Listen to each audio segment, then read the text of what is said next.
Yo, yo, yo, what's good, everybody? It is your boy Retro CG in the building tonight. My goodness, I miss my beautiful ladies from Shade in the City. Welcome in, ladies. How y'all doing? We've missed y'all. Doing good, doing good. How you doing? I'm all right. I'm all right. And of course, we got our brother DJ Fresh Your Highness in the building tonight with us. Yo, yo, yo, what up, ladies? What's going on, everybody? Nothing, it's Virgo season. Oh, wow. And hopefully, really be Juggernaut of Souls will be joining us shortly. But we are back to do the second half of Power Book 2 Ghosts. It's season 4, the final season. Thank God. Not thank Yeah, it's thank God. It's thank God at this point. It's episode 406. It was titled The Devil's Playground.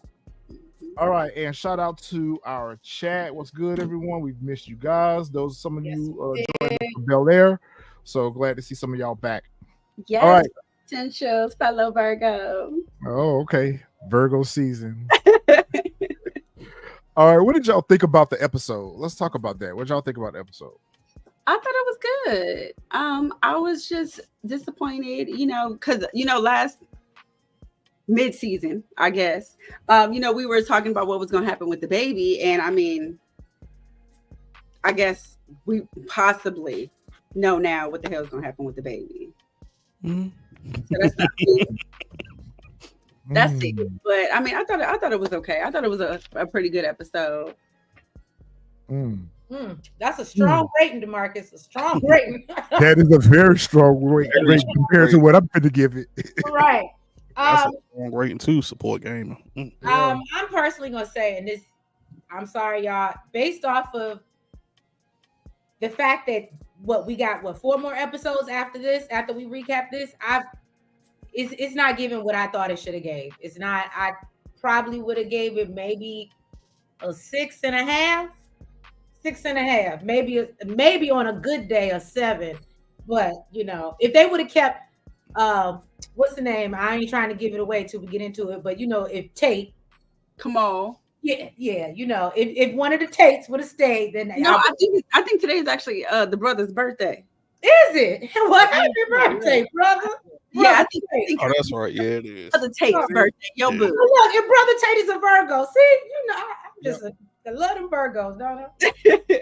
Well, for me, I had to force myself to give it a 6.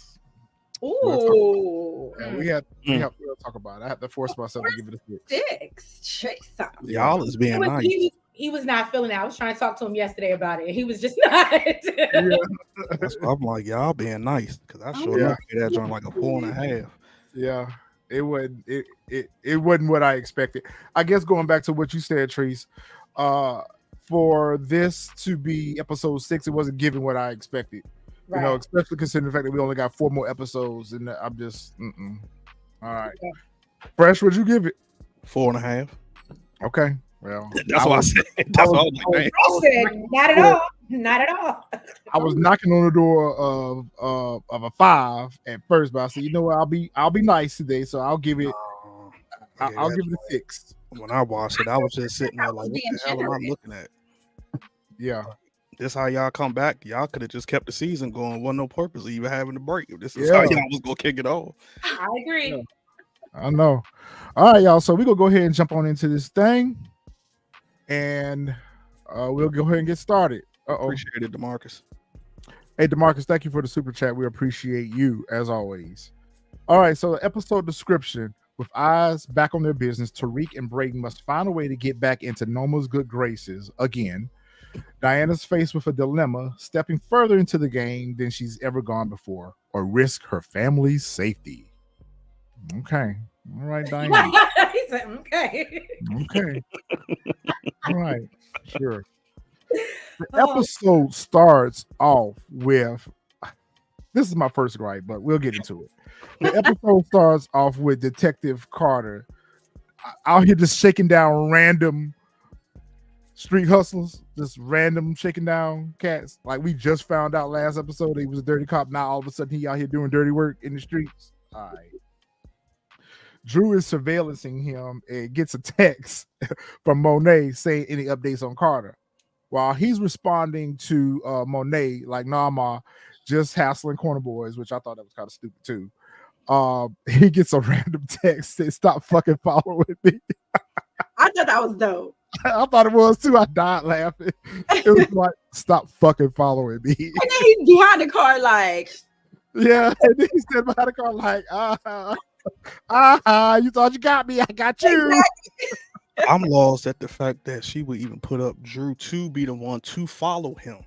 Like, and then not even that, Drew, you driving around the same car, like he not gonna notice your vehicle. It got bullet holes and everything in it. It's got bullet holes and everything. I'm like, that's who you get? I'm like, of course he got caught. Like, it's Drew. Yeah. Right. But you act as if Monet had any other option to send out there to do. Like, she ain't got nobody, she ain't got no workers. She ain't got nobody else to do it but Drew. I mean, shoot, she was better. Man, she could have hit Pinky up. Right. That's who you want to get the drop on someone, get Pinky. That's true. That's a good point. But I just... I do think that was kind of spooky, though. I kind of like that when he just turned around. He was behind. I was like, oh, this is turning into a thriller. I like this. Yeah, I guess I don't know exactly. It was confusing for me too, Quintessential. I guess I'm trying to figure out what did they expect to find. Like, what did they expect following him around was going to reveal to them? Like, they already knew you're a dirty cop. They already knew he out here shaking down drug dealers. So, like, what did y'all think? Y'all was going to catch him with a body or something? I don't know what y'all thought y'all were looking for. But maybe I guess desperate times calls for desperate measures. they thought that they were going to come, like, find some information on him that they could use against him to get him off of them, basically. I guess kind of like what Kamal found with the Colombians. Right. Okay, that makes sense. Jesus, the Russians. Jesus Christ. But I don't know how he was gonna find that from outside. Outside, I don't know. Yeah. Play with me. Right. Playing in our face. Really. So Brayden and Tariq are out. Looks like they're on a campus. I don't know where the hell they at. I ain't know where they was at. So I don't know where the hell they at. I thought they were at Stansfield, just like in the courtyard at Stansfield. Maybe that's where they were in the courtyard at Stansfield. They have nowhere else to go anyway. So, Monet pulls up on them like, I thought I was done with you little piss ass. Noma. Yeah, Noma. Noma pulls up on them and basically, I'm a little confused about this scene too because again they threatened her with the flash drive. But I thought they had already uploaded all the information on the flash drive to her. That was how they got the truce with her the first time when they unalived Detective Young. You know, they found a flash drive on him in the parking lot. They FaceTimed her. Yeah, they FaceTimed her and told her, like, this is all the information that Detective Young got on you.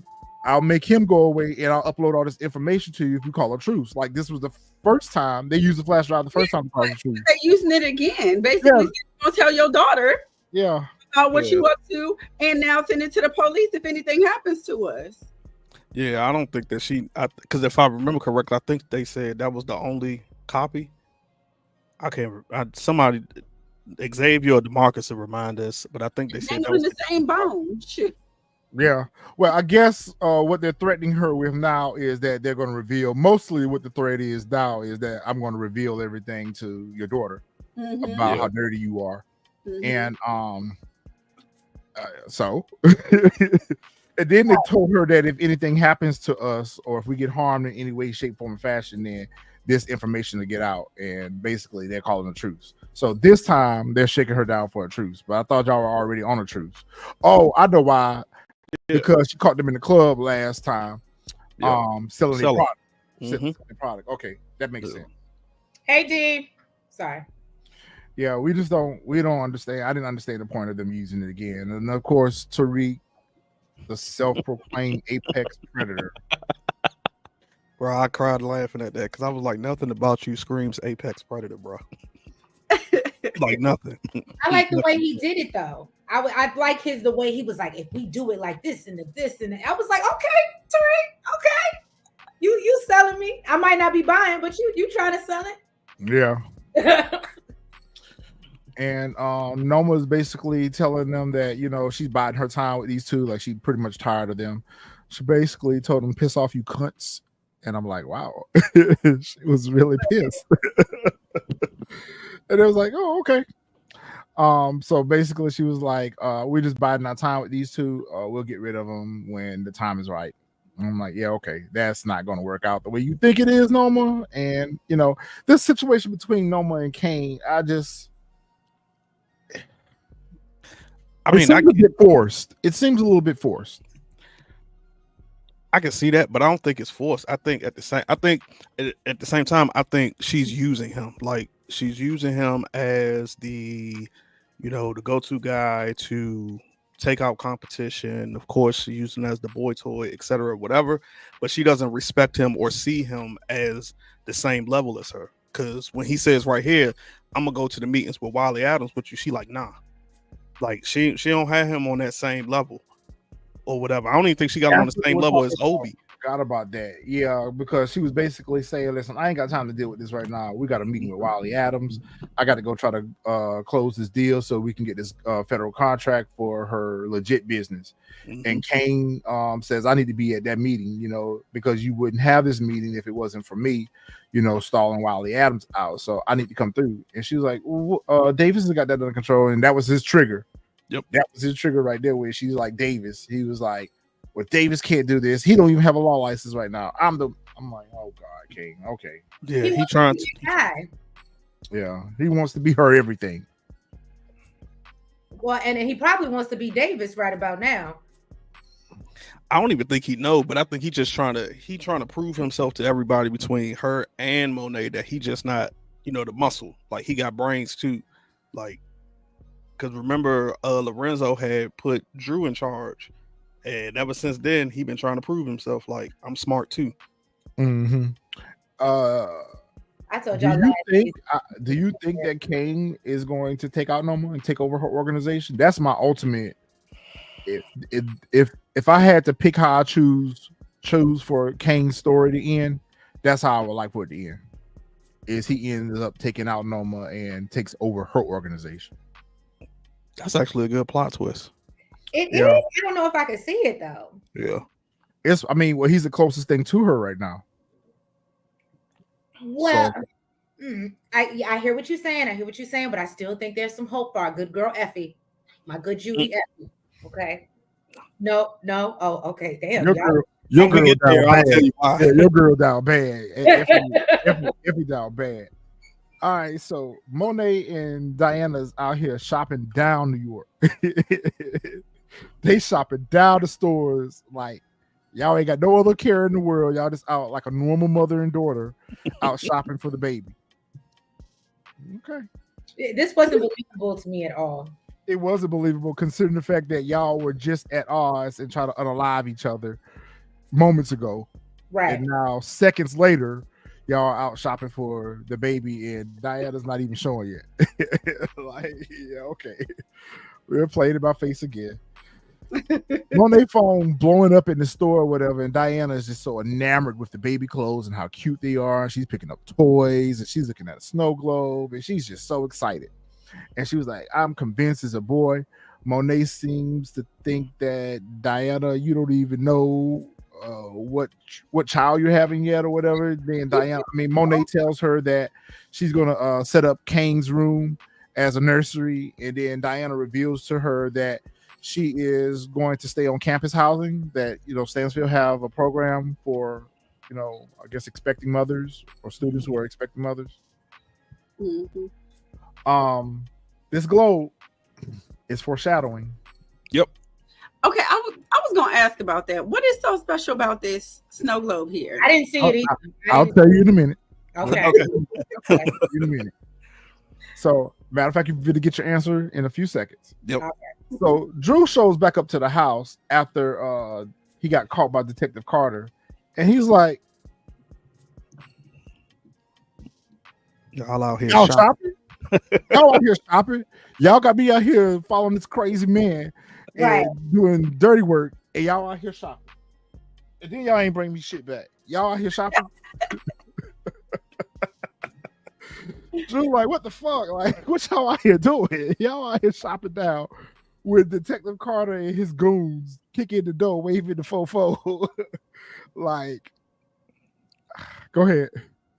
So I noticed they said something about the night before because I was trying to understand. Last time we saw Diana, I don't know. Can we just get a timeline of how far along she's supposed to be? She's not showing. I just want to know, why are we already shopping for baby stuff? I just want to understand. Can anybody else answer that for me? That's basically what Retro was saying. I'm just, Yeah. it's just not. Yeah. It's not timelining the way it needs to be. I guess it's supposed to symbolize that Monet and Diana are healing. That this baby is bringing them closer. It's a chance for them to start over fresh, and Monet to be a grandmother, and Diana to be this happy ever after mother of her unborn child. Brenda's got a baby. 1 month pregnant. They said 24. Miss Honey, 24 hours pregnant, right? Yeah. Well, it seems like she's been pregnant for maybe a couple weeks at this point, maybe. Yeah, because I was about to say, when they did the ultrasound, I don't even think like you could even see. That's not till like 5-6 weeks, literally at earliest. I think 8 is the earliest for real. So worst case scenario, she's 6 weeks pregnant. Yeah. They came busting the door down, and Detective Carter come in and ask him Monet, Red. I like that. I died laughing when he said that. He was like, Red. She was like, I'm getting ready to call my lawyer. And she's like, I'm getting ready to call my lawyer. And he was like, Red, I didn't think you know how to use a phone. Consider the fact that I've been calling you all day and you ain't answering.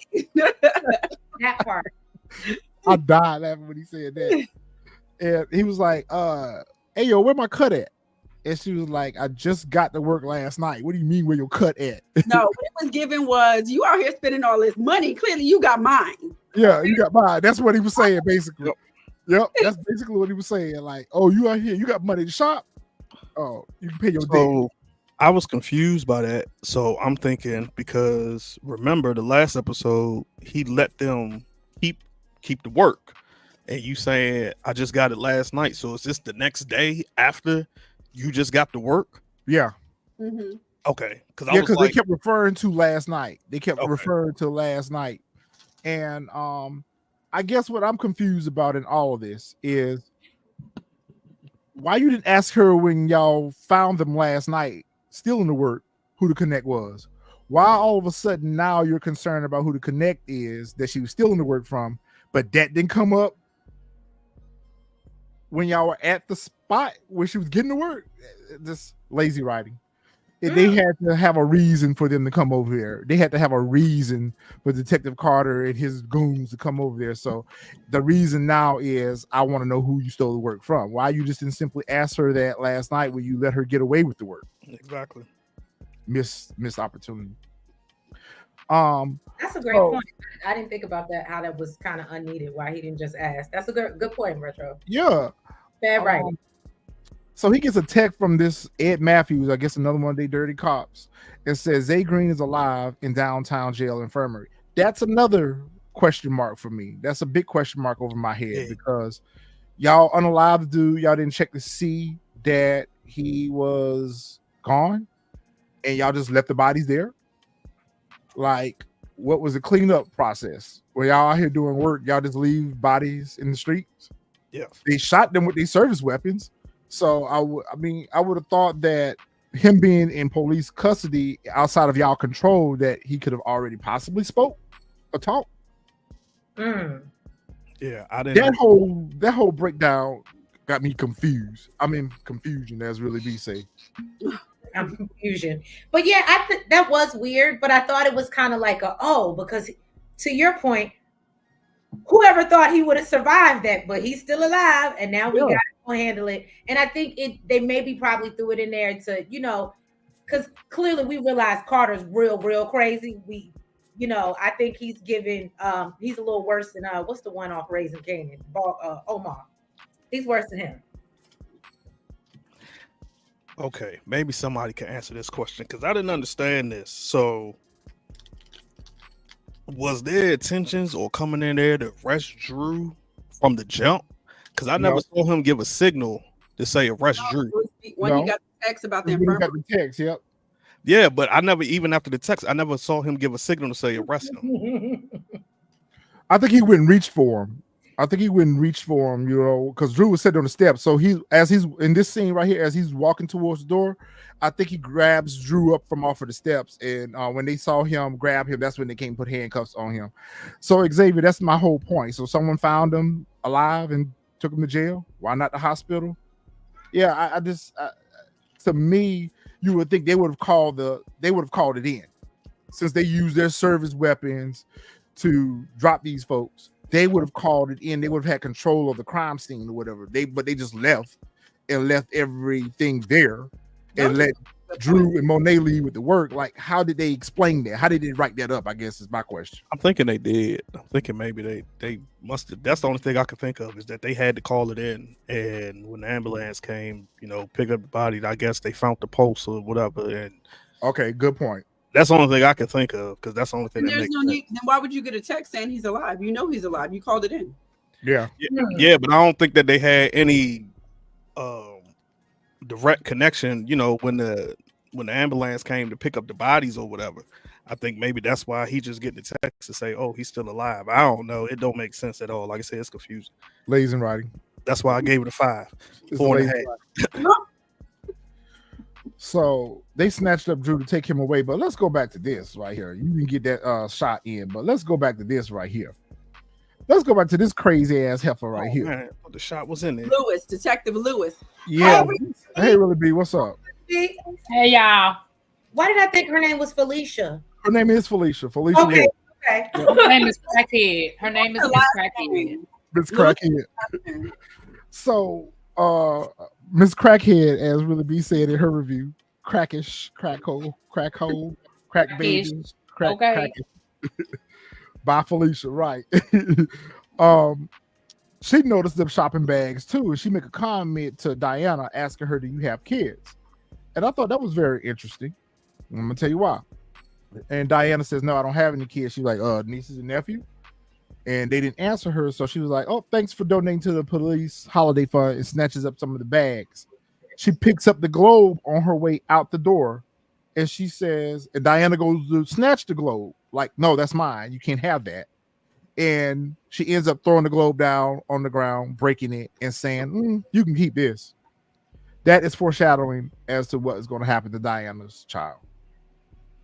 Oh, you saw it as that. That was the significance of the globe. Oh, That is what I saw. That is what I saw. The significance of the globe was that it was in the globe is a mother holding a child. Okay. Oh. Diana is enamored with this globe. She's just enamored with this globe. And I didn't understand it either. I was like, "What is the big? Well, you are a big grown ass. Why are we so?" She had to have this globe, right? So to me, the globe symbolizes her. Okay, right? got The it. globe is sitting here on the table, and the fact that the officer of all the other items, she didn't pick up the teddy bear, she didn't pick up anything else, she picked up that globe. She looks at that globe, oh, how cute. It's a mother holding a child, and she throws it down to the ground and break. To me, that was foreshadowing as to what's going to happen to Diana's child. I took it as that's what's foreshadowing what's going to happen to crackhead Felicia. Ooh. That's what I took it as. That's what I was. As soon as she dropped it, I was like, "Oh yeah." I was like, "It's a wrap for her." I was like, "Yep." I was like, "She about to be a villain," and especially now. Oh, dag. Never mind. I'll wait till we get there. I think did Red already say it too? No, she didn't say it yet. I'll wait till we get to that scene. I like support gaming's idea. Diana's baby. What Dexter said. Not the new Zeke. Oh, that's actually dope. Represent the shatter in the Diana's world. That's my point right there, Dexter. Okay, Yep, Dexter. that's exactly what it represents. Yep, her world has been shattered apart. That's cool. However, I do believe that is what's telling to what's going to happen to the baby. All right, so they snatch up Drew. I guess he had an epiphany in this moment to say, "Okay, we'll just use Drew to get rid of our problem at the infirmary." Stupid. Yeah. Noma is who wants this scene? Who want to take this scene? I'll do this one. So we see Kane. He accompanies Noma to her meeting with Wiley Adams, right? And then Noma lets Wiley know that she's eager to embark on their new partnership, with the U.S. government, because she's supposed to be selling these. She's supposed to be a jet part supplier, right? Mm-hmm. And so, he said that he's insured, that she's going to be able to bypass any red tape, and lets her know that what is her BIPOC status? I ain't understand that. But you know, that moves her to the front of a very short list. And so you know, Kane's like, well, I want to be the only one on the list. And Wiley lets him know, well, I need to receive my dividends in order to do so. And so as he gets ready to handle the money, then out of nowhere, it was a whole bunch of pow, pow, pow, pow, pow, and shenanigans going on because we really big. Because we see what's his name? Zion. Crazy ass. Yeah, Zion roll up. You know, that's originally what I had until they said his name later. I literally said crazy ass. Oh, Gold slug. Zion rolls up and broad daylight, ain't got no ski mask, ain't got nothing to, you know, hide himself. Nothing, just broad daylight. Hanging out the car. And so he hits the, you know, Wiley Adams. So now he's gone. And you know, luckily Noma's unscathed. Kane is able, they both walk out, take the money with them, and now they got nobody get hurt but the white boy. Right. I said the same thing. A restaurant full of people, and he the only one that took shots. Maybe Zion was right. He ran in front of his bullet. Thank you, Xavier. He said it's Black indigenous people of color. Go ahead, Xavier. Yeah. So basically, kind of like a minority status almost. And the fact that Noma is a minority, she probably would be a good candidate for them to become that supplier because she's a minority-owned business. But this scene here also showed how, again, that Kane not ready. You pull out just a whole wad in front of everybody and just about to hand him an envelope. This man, a congressman or whatever. Like it showed again, like, bro, you're not ready for it. Because didn't Noma even tell him to like hand the money to him under the table? Yeah, she had to grab it from him and hand it to him. Grab it for him because he was getting ready to hand it across the table. Yeah, that's a good point, Fresh. I didn't think about that. You're right. That also showed how Kane, you don't know how to do this type of work. Mm-hmm. You're not ready for the big time. Wiley is unalive and gone. So R.I.P. Mr. Wiley. This scene was hilarious to me. I like this comment. Noma is too demure and mindful to be with Kane and Davis. She is. You know, this scene right here left me in confusion as well. Okay, so she's upset about what has happened and throws a glass at Kane like he's her baby daddy or something. Hilarious. Like he her baby daddy. She treats them like they are in a relationship. She treats them like they're in a toxic relationship. Like every time she gets mad, she goes to try to slap them, or she tries to throw something at them or whatever. Like it's toxic love. And she's blaming Kane for what happened with the whole Wiley situation. And you by your own admission, when he was at the Fight Club, said that okay, Zion's pride is hurt, and that we need to be prepared for his next attack because you just beat this man's ass. Like you didn't have no problems with it then. Why do you have a problem with it now? In his own house. Yeah.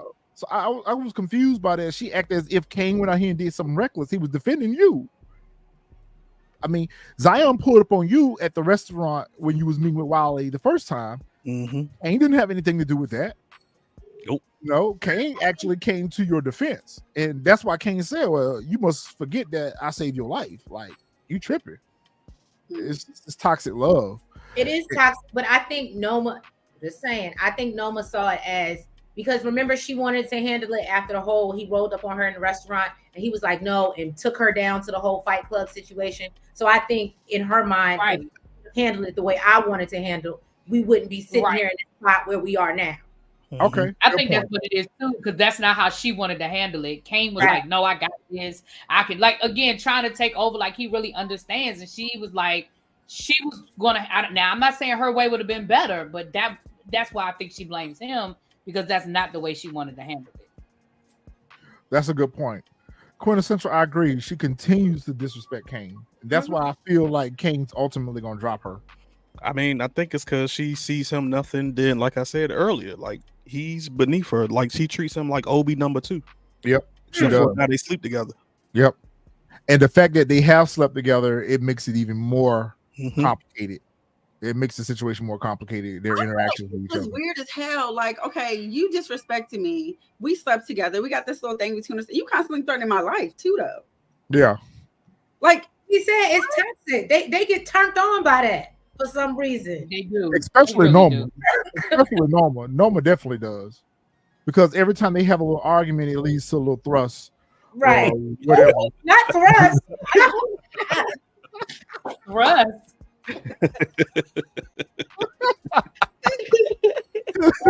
Recap quick.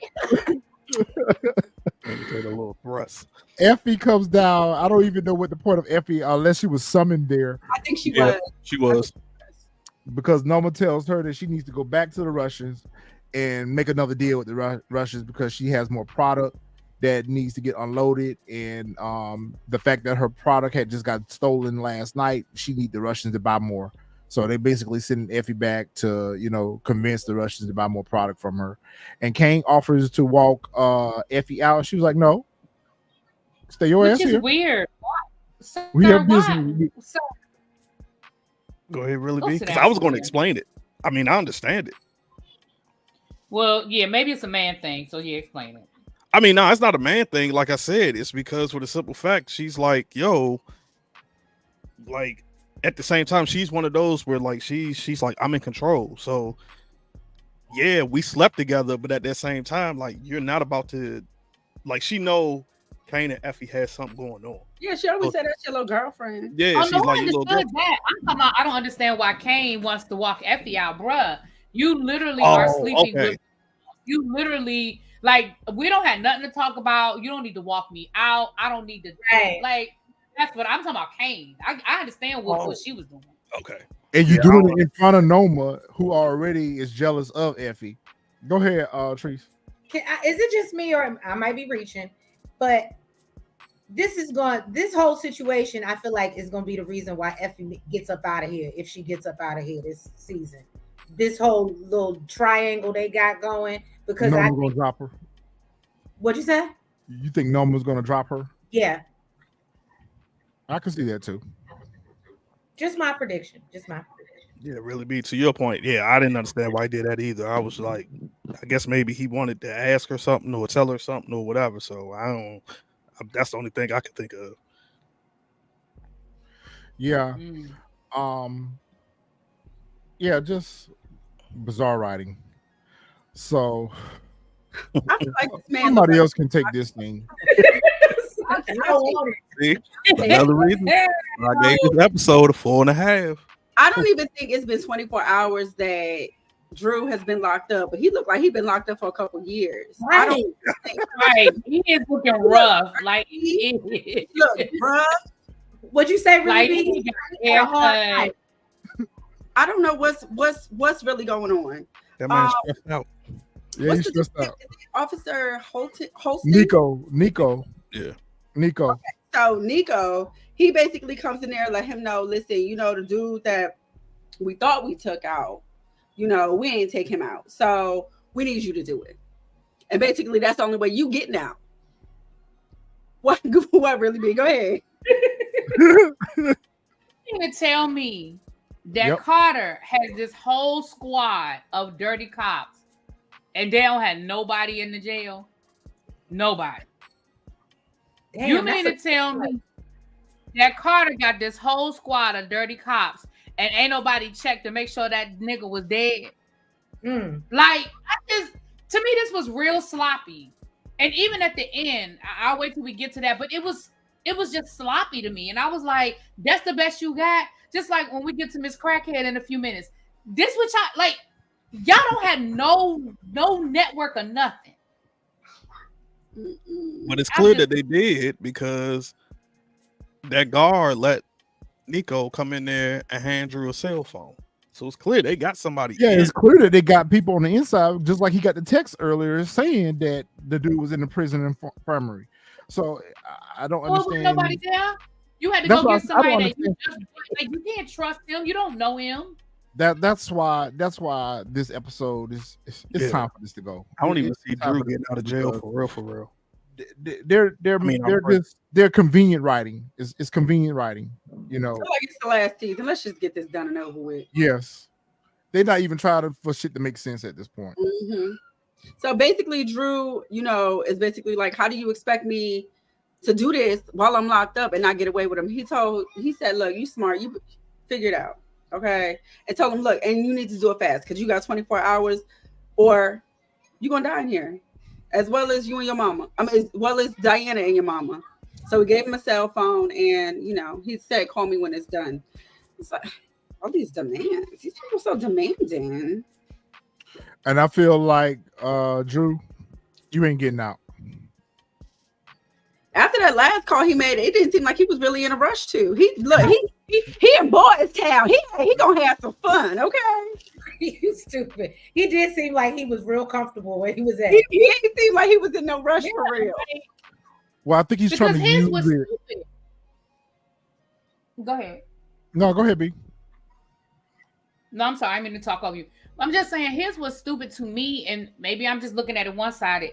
If you know these dudes are about to flip on Carter and bring down his organization, that's like, let it happen. That's your way out. That's your ticket out of from getting up under his thumb. Y'all ain't really done no business with him at this point, outside of that incident where he stopped y'all from robbing a drug train. And at that point, fair exchange ain't no robbery. If you snitch on us, at that point, we're gonna be like, he's a dirty cop. You can't believe anything he's saying. Like, I don't understand why he would even volunteer to dig in deeper and help Carter get out. Nah, bruh. They coming. I would have called him and said it's done. And as soon as I got home, I'd have told Monet, look, we just gotta chill out for a couple of weeks because the Fed's about to be on Carter's back. That's a great point. That is the same point that I was just getting ready to make. You are absolutely 100% right. That left me confused too. I was like, Drew, you idiot. Like, this is your way to get rid of Carter and the whole lot of them. Just let them snitch. Let the dude snitch. Like, he gave you one job. You did that job. I would have called him up and be like, yep, the job is done. Yo, when you get me out? Exactly. Like, I wouldn't have said anything else about Roman or anything like that. I would have just let it happen. Nothing. Yep. So Carter is back at his office and they call Zion up, which I had already felt like I was a little bit wrong, but right. I had already felt like Carter was dirty. I had always felt like Carter was dirty. I felt like he was working for Zion, he's working with Zion. So basically, he's doing the same thing to Zion that he's doing to Monet, shaking him down, giving him protection, getting a cut from him or whatever. He calls Zion up and he's like, you stupid idiot. He was like, you've unalived a government official. Yep. We got you on camera where one of your boys stole the Bronco that you use. You hanging at the sunroof. You have unalived an innocent person, and that's part of the deal. Like, I need you to lay low. Don't unalive anyone else. I'm going to send you an address to a safe house. You go there. Don't touch nothing. Don't say nothing. Don't do nothing. And so Gold Slug started to, talk a little ish back to Carter, and he threatened him. He threatened him like, yeah, you better keep protecting me or otherwise our little arrangement going to go public. And I was like, yep, bye-bye for you, Zion. Go ahead. Somebody want to say something? Okay. Nah, I'm so agreeing with you. So Zion, so Detective Carter tells Felicia that in him now. Do it quietly. Do it quick. I don't want no problems out of this. Get rid of them. Okay. All right. You asked the wrong person to take care of that problem for you, but we'll get into that. So Kane's at the penthouse. Monet pulls up on Kane at the penthouse, and she came with a good message. It was the delivery that just flew past Kane. Basically, she was trying to tell Kane, like, you need to put some distance between you and Noma. Like, I hear there's some stuff in the streets is going on with Noma right now. Like, you need to separate yourself, get far away from this or whatever. And of course, Kane takes that as an insult that, you jealous of Noma and you mad because, you down out right now and Noma's on top or whatever. And she was like, you just so stupid. You just a stupid ass. And of course, that's his trigger. Somebody calling him dumb. Man. But I didn't understand. Monet out and throw her ass up out of the house. I just didn't understand why Monet she didn't have to tell him about Detective Carter, but she could have gave him a little bit more info. Like, yo, I got people that's inside that's like, yo, they watching y'all. Like, yo, you might want to whatchamacallit because the Fed's about to be on y'all last. I felt like she could have gave him a little bit more than just say, oh, Shorty got your nose wide open. Like, I'm hearing stuff in the streets. Like, nah, all she had to say was, man, look, I still got connections. The feds about at some point probably about to get ready to roll up on y'all. So you might want to fall back. She could have just said that. That'd have been over. Kane, as we saw in the episode anyway, he's going to find out about Carter later on. So you might as well have just gave my heads up of what was going on. So in this scene right here, Dexter, we'll get to that. But in this scene right here, Felicia hadn't gotten the call yet from IAB. Yeah. When she was in the office meeting with Carter about getting rid of Zion, she hadn't gotten the call yet from IAB. But they knew that IAB was Watching lurking them. because he said that. And now I only brought that up because when we get to that part, I got a point to make. And I just wanted to bring that up. All right. Somebody else, please take it. I want to do well with Tariq. So, Tariq and Anya, okay, they're getting it in his dorm room. We learned that Noma has warned her about Tariq, but that makes Anya even more attracted to him, okay? Tariq, so Tariq says he didn't do anything and his dad was, a selfish person and got his family and some stuff, but that's not who he is. He is his own man, okay? Dichotomy. So, then he asked about, he's like, well, what do your parents do? And so, I felt like in this moment, she might have peeped game, but clearly she didn't, because she just said, well, my daddy used to be in the oil business, but he got unalive a few months ago. And she said, my mom is an international conglomerate and travels all over the world. And then we learned that Noma's family is from Nigeria and she has a brother that she visits, but basically she'll never take Anya with her. And I said, oh, we have learned a lot from good old Anya. Mm-hmm. Yes, I said the same. I feel like her antenna should have been up with Tariq asking all these poignant questions about her mama. Like, we hang out and have fun. Right. Ain't no personal attachments in here. So why are you asking me so much about my family? And even that, your mom warned you. So that's why I thought, like, when she hesitated, I was like, oh, she's not going to give him nothing. Yeah. And she just let the floodgates open. I said, what the hell are we doing? Dummy. Dummy. She is a dummy. Because at first I was like, she ain't about to fall for this. And then she just started telling everything. Y'all got to think about it, because for one, Tariq led with his situation about his family. So he kind of opened that door. And then two, Anya's still mad with her mom. So at that point, she wasn't even thinking. She was like, I don't really care. Like, she's still mad with her mom. She's still mad with Noma. Like, I ain't never been over here like this or whatever. So that's why it was just coming all out, because she still mad at her mom. But like I said, Tariq opened that door when he spoke about his family. He spoke about ghosts and all that different other type of stuff. So he kind of, manipulated her. Yes, Keywan. To bring it out. That's true. Keywan, I agree. Anya has no awareness whatsoever. Xavier, I agree with you. Anya is an airhead. Because first of all, she should be asking questions at this point. Because when she called her mom talking to Tariq in the club, she should have had questions about how y'all two acquainted. How do you know my mom? Or how you know Tariq? And then the fact that her mom went to her and warned her about Tariq. Okay, again, and now Tariq is asking poignant questions about her mom. At some point, I would have been like, mad or not mad. I'd be like, yo, what's the deal with you and my mom? Because y'all seem to be acquainted. No awareness, situational awareness. Awareness, but you got to remember, she was walking in the club, and first thing she saw was her mom. So you got to think of it as the point where she thinking of it like, oh, hey, like she probably in here looking for me. So she probably didn't think about that.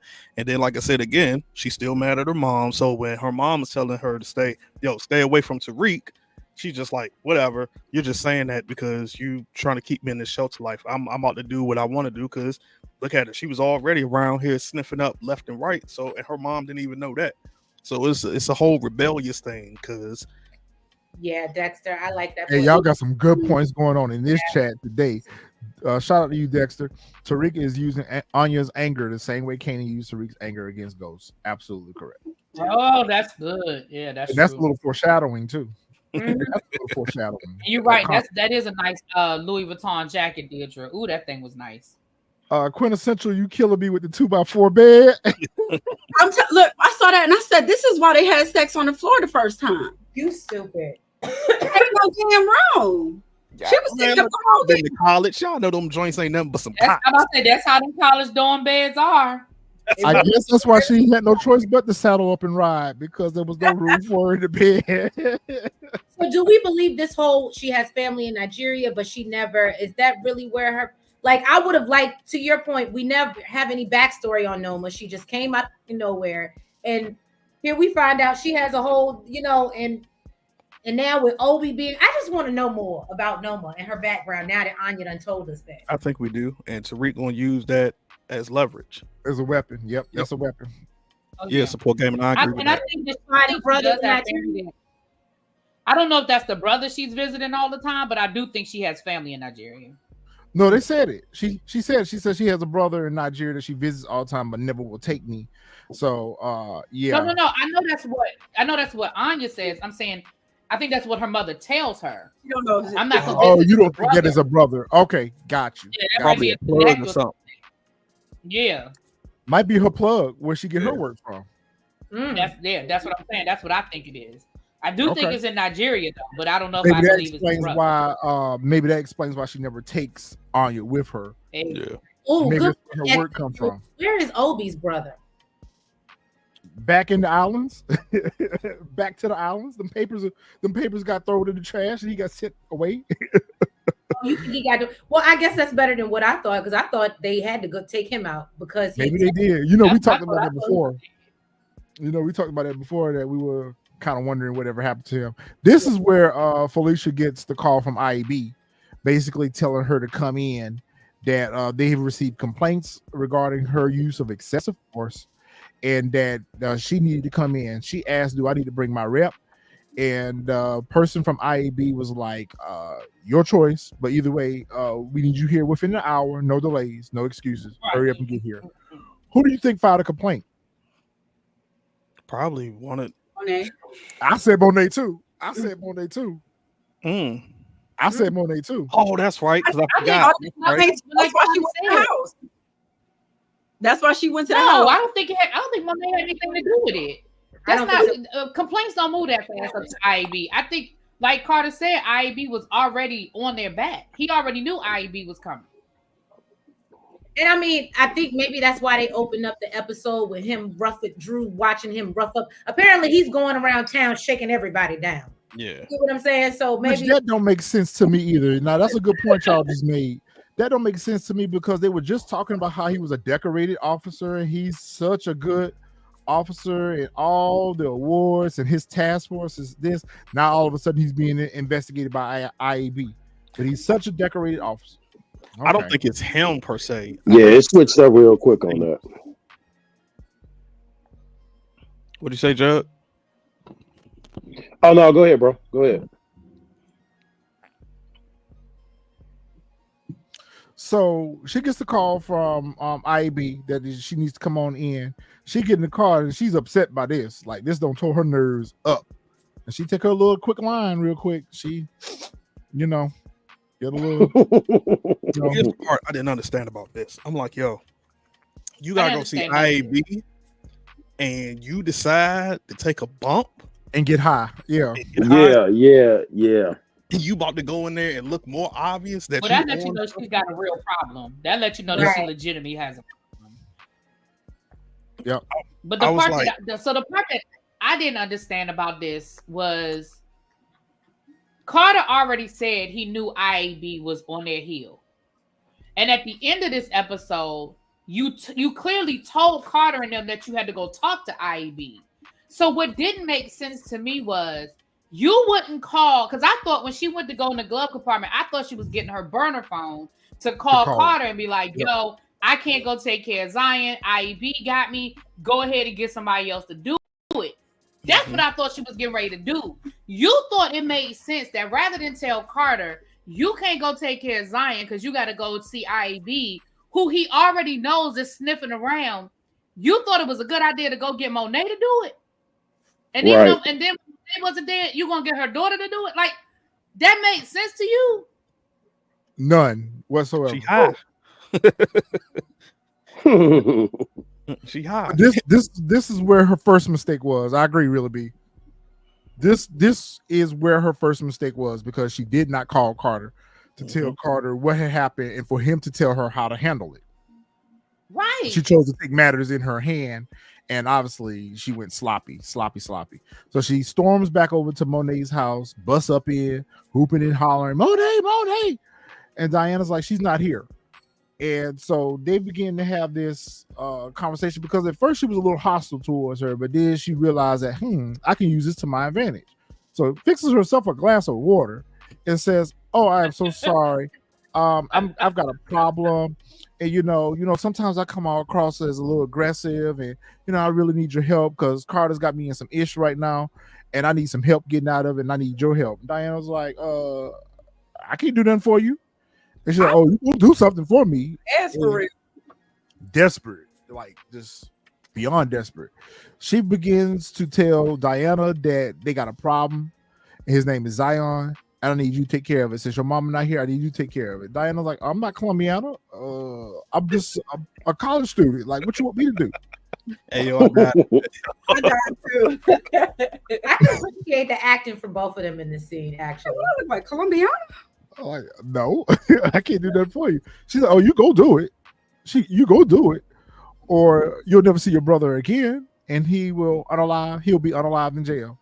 So she said, don't worry, I gotta kill a baby daddy. Don't you worry your sweet little head, Bookie. Right. Now she should have called her brother. Better yet, just like you, in confusion about why Felicia didn't call Carter to tell him about IAB, I'm trying to figure out why Diana didn't call Monet and tell Monet what was going on. Yep. But she skeet skirt up out of there real quick. Monet still got a bad kidney or something, or liver. Like, she's still not even. We're not supposed to remember that anymore. Okay. Yeah, we're not supposed to remember that anymore. She's not hurt. Right. She ain't hurt. She fine. She ain't hurt no more. Oh, my bad. Fine. She's fine. We're not supposed to remember that no more. Of course, this was an opportunity for her to run to her baby daddy and get help. And she begins to tell Tariq that she's got a problem and that she don't know if she can trust him. I'm like, well, trust works both ways, because you only give him half of the story. You're not even telling him why you need him to do what you need him to do, but you went over there and basically told him that I need you to go take care of this problem for me and my family. I love this scene. I cannot even. I loved her in this scene. I love this scene. She came across as a little jealous, but everything she said was 100% the truth. Yes, every bit of it. Little. Nah, so they're at the candy store, and Effie is getting like an energy drink or coffee or something. I don't know what the hell she was getting. And she overhears Diana and Tariq's conversation, and she sees them talking. And so she uses this opportunity to go tell Tariq, like, what are you doing? Like, what do you think getting ready to happen? You think that y'all going to ride off into the sunset and raise this child? Like, this child is doomed. Like, you and Diana's parents, she needs an abortion. I was like, oh, wow. Right.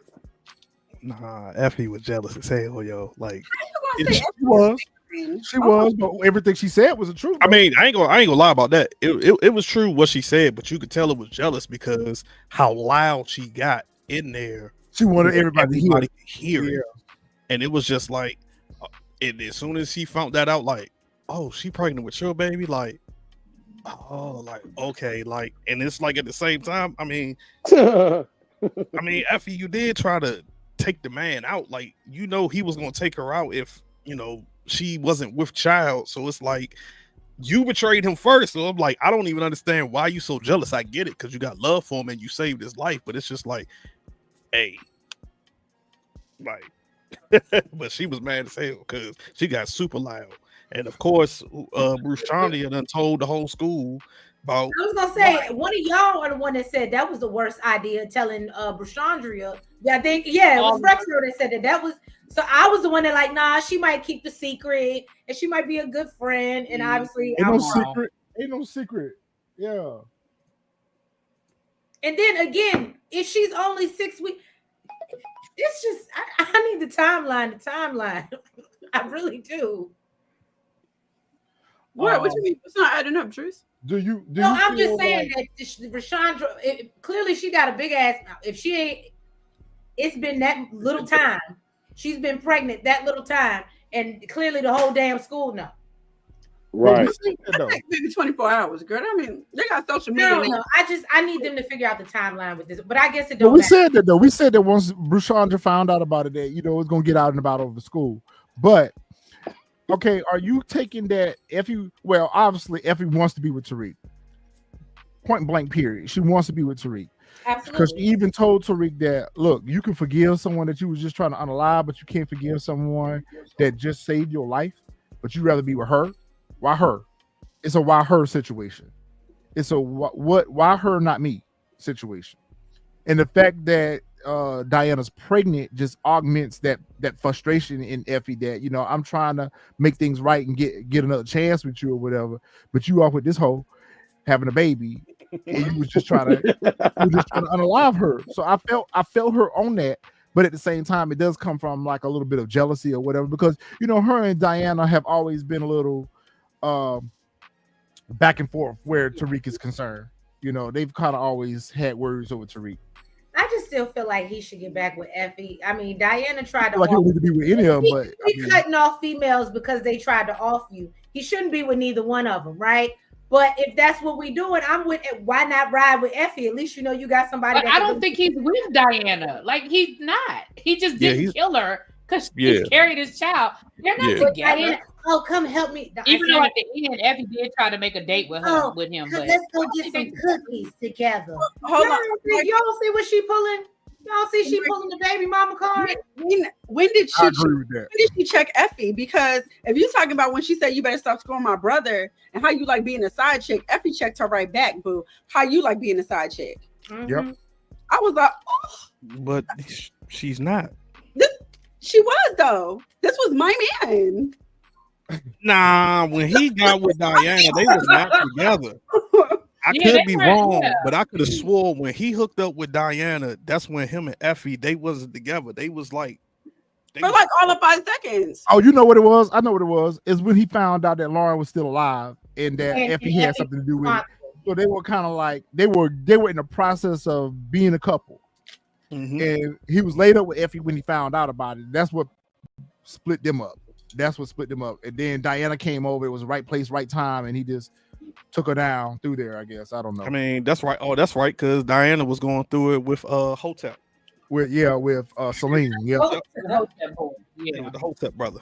But as much as we love to talk shit about Ghost, I mean, at least Ghost wasn't running around with every woman all over town. I mean, he was just knocking Angela down, but Tariq was so bothered by that. But look out here, you done been with 5 different women, yo. He's not married. Well, in defense, he's not married to any of those women. Like, that was his mama. That was his mama.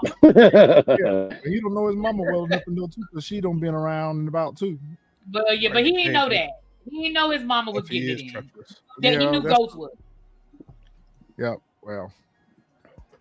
Emotional, envious Effie. Oh my goodness. I agree with it because, like, said earlier, that's what she done crossed Tariq 3 times. She did it at Show It when she told him about him moving drugs, then betrayed him again with Lauren, and then she betrayed him again with Noma. So Effie. But Effie doesn't seem to remember the fact that the reason why you're in the situation you are with Tariq is because of the things you've done to him. So I get that. I get that.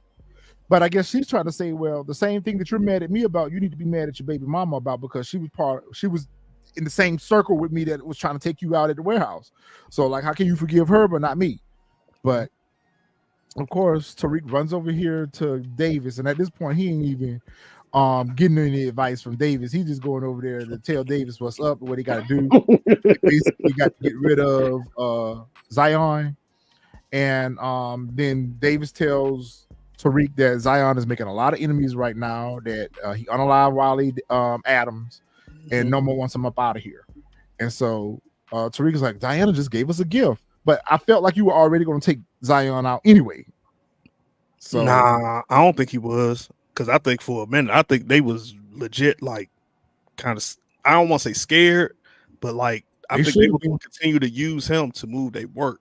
I think at some point they were going to try to get Zion to take out Noma. Good point. Good point. it did a 180. So now he like, oh, bet this is the best way we get back with Noma. Now we ain't got to worry about Noma no more. We handle this, and now we back on Noma's, as it said in the description. We back on her good graces. We can continue to move product, and we ain't got to worry about nothing. We ain't got to look over our shoulders no more. So Kane meets up with Zay. Well, he actually did meet up on him. Old boy ran up on him, which is Zay's brother. We found out it's Zay's brother, and Zay's brother lets Kane know that, listen, my brother went to work for your mama, and he got shot, and he's now in the police infirmary. Like, it's all y'all fault. And then he has the nerve to pull a strap on Kane. Like, bro, you would have been better off just powering him in the back. Yeah. He halfway pulled that strap. Yeah. Is this the same guy that Kane ran up on before? And no, it's a different guy. No. I thought he was too. I went back and looked at that episode. I was like, your little punk ain't had the nerve to pull out a gun. Right. Okay. No, because he broke the other dude's arm. Wasn't his arm already broken? Yeah, his arm was broke. Yeah. Not only that, bro, you don't even pose a threat. Like, if you step to me like that, I He would was have like, in your he was face. like, Like, First off, just off the screenshot you didn't use, he looked scared while he talking to him. Like his mama told him to go handle it. That's what it looked like. He was right. Go over there and rap for your brother. Exactly. Exactly what it looked like. He looked scared out of his mind. Like, Go yo, rap for your He brother. was trembling when he was holding the gun. My brother. He's My like, mama at least said, I "Get my can- chain back." Right. That's exactly how he looked. Okay, like, what you say? You said what? And so he went ahead and told Kane about what had happened. So that got Kane's antennas up now because he know that his mama got something to do with this. So Mone went over here again. This whole who's the connect, who's the person you rob? I feel like you should have been asking that when you ran up on them. It just doesn't make no sense that he wants to know now after the fact. But anyway, Mone flipped this to her advantage, and she didn't like the Russians anyway. She didn't halfway get along with them. So who else better to say, "Yep, it was the Russians' work that I took." And so Carter seemed like he went for it. He was like, "Well, I just rounded up all their work. How did they get back up so fast?" So he's like, "All right." He's like, "I'll be in touch." And then Mone threatens him and saying that, "Listen, you do anything to my kid, I'm coming for you." He was like, "Do I even look like I remotely feel like I'm threatened by you?" Bro, you know what that part reminded me of? Remember Juice when Tupac was like, "You think I give a fuck?" Yep. That's exactly the time he was on. That's what time he was on. But it was giving. I can say Carter played. That's the one thing I can't say about this episode. Carter played this role perfect doing this. He episode. does. Like, Well, he's good at these roles. Red, but yeah, that is. But You said he's good at these roles. yeah, my question is: one, why is this bar still open after this? I don't know how many shootouts, shot ups, whatever they done had. So, I think you ask that every episode, Fred. so why is this for real? Like, I would think the city would shut it down. And two, I saw this as once we get there, I might as well. I'm a jump scene, but this is a foreshadowing to the end of this episode. Yep. You're right, Xavier. He does play someone nuts all the time. I believe he might be a little nutty in real life. But I also didn't understand why. At first, I didn't understand why Mone didn't tell him that it was Noma's work. But then I realized she was still trying to save Kane. Yeah, that's So what I was getting ready to say. Kane. The reason, because of Kane. Kane protected her at the end. They're going to keep protecting each other. Kane protected her at the end by not telling Noma who robbed him. Yep. That's That's exactly right. what it Yep, was. that's right. That's exactly what it was. She's still trying to protect Kane. Yep. All right, who got this scene? So okay, I'll take it. So we got Drew here up in lockup. I'm assuming in the county prison because I don't think that's jail. Here in the county prison, and while he's sitting there, he overhears Roman talking to another inmate and telling that he's going to use that's his get out of jail free card because he's going to roll on Roman. So of course, as Detective Nico told him, he needs to find any way to get to Zay. He ends up starting to fight with Roman, and I ain't even gonna say I'm surprised that Drew actually had the upper hand on him, beat the hell out of him till the cops came, and of course he took that beating and whatnot just so he'd get into the infirmary because we all saw his little evil face, like that was a part of his plan all along, was to get to the infirmary. Mm-hmm. But when he gets to the infirmary, here's where I just get, again, like It does. it don't make no sense. Like, you're in the infirmary, you don't have no knowledge on where Zay is out of nowhere. Like, and I could be wrong. I would think it would be more than one guard in the infirmary, and you just walk down, and this, like, I don't even understand. Like, I know he smothered them to unalive him, but I would think at some point, as long as it took, somebody would have walked past. The guard would have came back. Something like this scene right here. Where the cameras? Where the cameras? Right. These are inmates. You're not in a regular hospital. And the First off, And don't they still keep them in handcuffs? I thought so. I thought so. Man. First off, that little week. weak hole he had on him, man. Like, he ain't even cover his whole face. His face and nose was not covered like that. He just held him. Drew seems to like this. This is his signature move right here, because that's how he unalive Gordo's mom too. That's his signature move, whatever. But he unalives Zay and creeps back to his bed like nothing happened. Oh, you see what D said? All the doctors and nurses were in on it. Oh, that's a good point. Yeah. Because they did all conveniently leave at the same time. Yep. Oh, wow. She said they gave each other the head nod and jetted.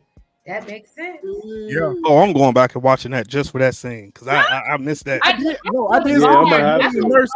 I did pay attention to that, because one of the nurses was talking to a police officer, and they all went out the door at the same time. They both left at the same time together. So maybe that's what I did peep that, but I thought they were just flirting with each other, because they looked Yeah, like they were that's what I flirting. figured I did too. I thought they was just sneaking off to get a little nookie. That's what I thought. Yeah. I didn't And realize that guard, and that guard that was in there, wasn't that the same guard when he was in the yard talking to Detective Nico was standing at the gate? Might have been. Oh, maybe.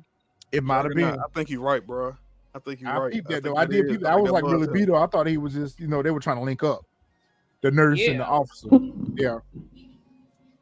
And then the other inmates were asleep, because when he walked by one of them, the first inmate's room he went to, he was asleep. So maybe they were in on it. That's a good point, y'all. Good point, chat. Oh, that's perfect. That's a perfect question right there. Who this black dude? Where he come from? Oh, he been there. I don't He think been there. ever fell back on anybody. Where he come from? He's been there since day one. Inside job support game. I got it. When Inside Kamal job. first come in, he's there. Like when Kamal first introduces himself to the whatchamacallit, and they all sitting at the desk. Okay, you're right. You're right. I remember now that you said that, because he was one of the guys that was picking with him. You're right. Mm-hmm. Oh, okay. So they are putting together their plan on how they're going to go raid the Russian spot, the little bar or whatever. And Carter's giving out everybody assignments, because they're getting ready to go roll down on them. But it's interesting that they would take Kamal with them, because I felt like he wanted to know who the connect was, or who Mone stole the work from, so he could go and shake them down too. That's what I thought his original motivation was into finding out who Mone took the work from, because he wanted to go shake them down too. I think so it was interesting that they took Kamal with them. I thought they was taking Kamal to set him up, because I felt like, yeah, that's what I figured. Like, oh, we can do something, and we'll just blame it all on him. Like, get we're gonna rid do of what him, we yeah. do, and we just gonna put it all on. Oh, Kamal. is that what you thought? Yeah. I thought that they were, well, in my opinion, when what's the man name? Ely, Carter. When Carter was like, oh, and you're gonna come in with me, I thought the plan was to set him up, but the plan was to set him up and take him out there. Yeah. Okay, maybe. That's what I thought. That Maybe. because they were having issues with the Russians and they were running it, and I thought Kamal was supposed to be gone in that situation, if being honest. That's what I thought. Okay, that's a good point. Especially when he was coming through that door. I was like, oh, Right. God, somebody about to be behind him or something. Okay, DeMarcus, I get it now, because that's the guy who texted him earlier to let him know that Zay was alive at the prison. Oh, good job, DeMarcus. That's a great point. Okay, cool. All right, so Effie's over here at the Russians. We found out she did what she said she was going to do. She made his daughter's swim scores high enough so she can get accepted into Princeton and whatever. And then she kind of reminded him that, look, Noma wants you to pick up some more work. He was like, I might consider it if she give it to me on a discount. And then that's when the feds come in, bust up the place, shoot up the place. And, everybody is, trying to get up out of there.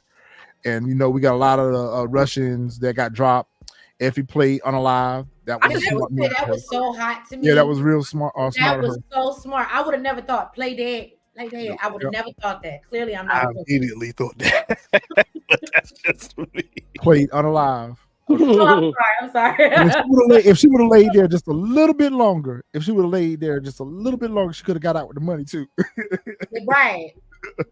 Just a little bit longer. She got up too soon. She just should have laid there just a little bit longer. And then she could have got up and got out with the money.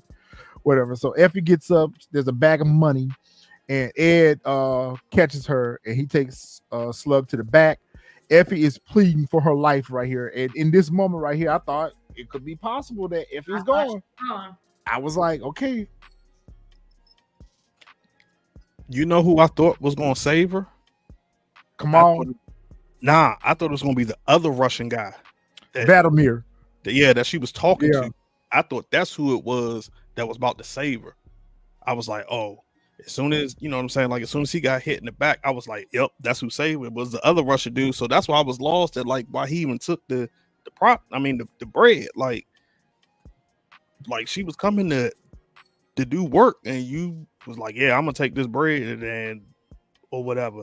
But I also thought that she was just gonna get locked up for real. I was like, yep, she about to be back. She about to be back in jail. Yeah. Support gaming. Yeah, I know that she probably not gonna get smoked, but in this moment, it was just the way they shot the scene. Yep. It was the way they shot the scene. They shot it in such a way like, could this be the way that Effie goes out? Like, just for a brief moment there, it felt like Effie was getting ready to be up out of here, because if you really look at it, there's really no use for her character anymore. There's really just I was going to say, I'm not convinced that Effie makes it out. I'm going to be honest. I ain't convinced. Yeah, I don't see no use for her anymore. Go ahead, Truce. I felt that same way, but as we get into it and she rekindles, and I said, that's it, because I was happy to see it. And I said, okay, we getting back. So, because she didn't have any connections. Everybody had cut her off except Noma. And Noma is really only a business thing. But now she's... And I don't think Noma gonna fool with her no more after this. Right. That's what I'm saying. But so that's her one connection to stay in the storyline. So that's why I was like, okay. Okay. I know where you're going with that. All right. So one of the dirty cops, was it Nico? It was Nico that ran up on her. And yeah, that was. No, it was Matthew. No, it was one of the Russians. It was one of the Russians that got the money. Yeah. And then as he was trying to skirt up out of there, he got caught by Nico. Mm-hmm. And Nico unalived him and took the money. And Kamal is watching through the door all this happen. Yeah, I see this big bald head dude standing in the door. Hey, yo, I thought the Russian was going to see that. That's what they was going to take him out at, was right here. I thought somebody was going to shoot. Yeah, I thought he was going to get taken out while he was sitting there watching all that. Yeah, I for sure thought Carter was going to roll up right behind him. Right, that's what I thought. It was just like, damn. Bam. And blame it on one of the Russians. He told him, follow my lead, and you always trying to do too much. And see, this is how I thought they were going to get rid of him. Right, that's what I'm saying. See, like Fresh said, I thought whatchamacallit was going to roll up behind him and be like, see, I told you was doing too much. Follow my lead. Pop, pop, pop. And he'd be unalive. Hey, Tiffany, that's a good theory. What do you think she could be used for years later? No, years later?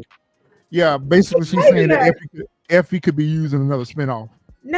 Effie's not useful with her trifling behind. That's what we're not doing. But I want to know what could she be used for? Nothing. Like, I mean, I guess it depends on like the spinoff that they do. I can't really see her or who they do it with. Yeah, that's gonna be telling. Whoever they do the spinoff with will determine who's needed for it or not. All right, so she couldn't have stayed till it was over. Like she didn't need to stay till it was over. She just should have laid there just a little bit longer before she got up. She laid there a little bit longer before she got up. Because eventually they was gonna come around and make sure everybody was gone. You know, gone.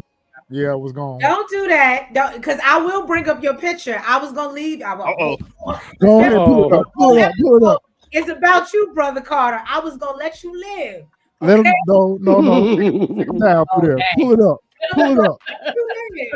Pull it up. Calm down now. Calm down. Pull it up. Pull it up. I think the audience needs to see that we got our own real life Detective Carter. All who want to see Detective Carter picture posted, put yay in the chat. Detective Jordan. We got our own. Yeah, there it goes. We got to make a full screen. Hold on, we got to make a full screen. See, I was trying to not bother you, brother. I came out here peaceful.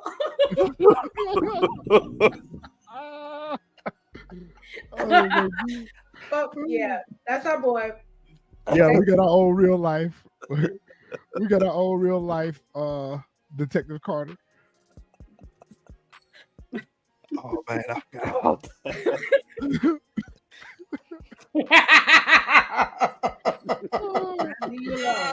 You were saying?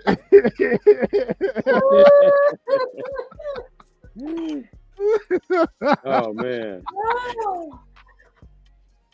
Okay, so here we got. I can't even concentrate. I know. That's what I'm talking about. So here we got Detective Nico on the phone after the whole busting down the rushes and everything.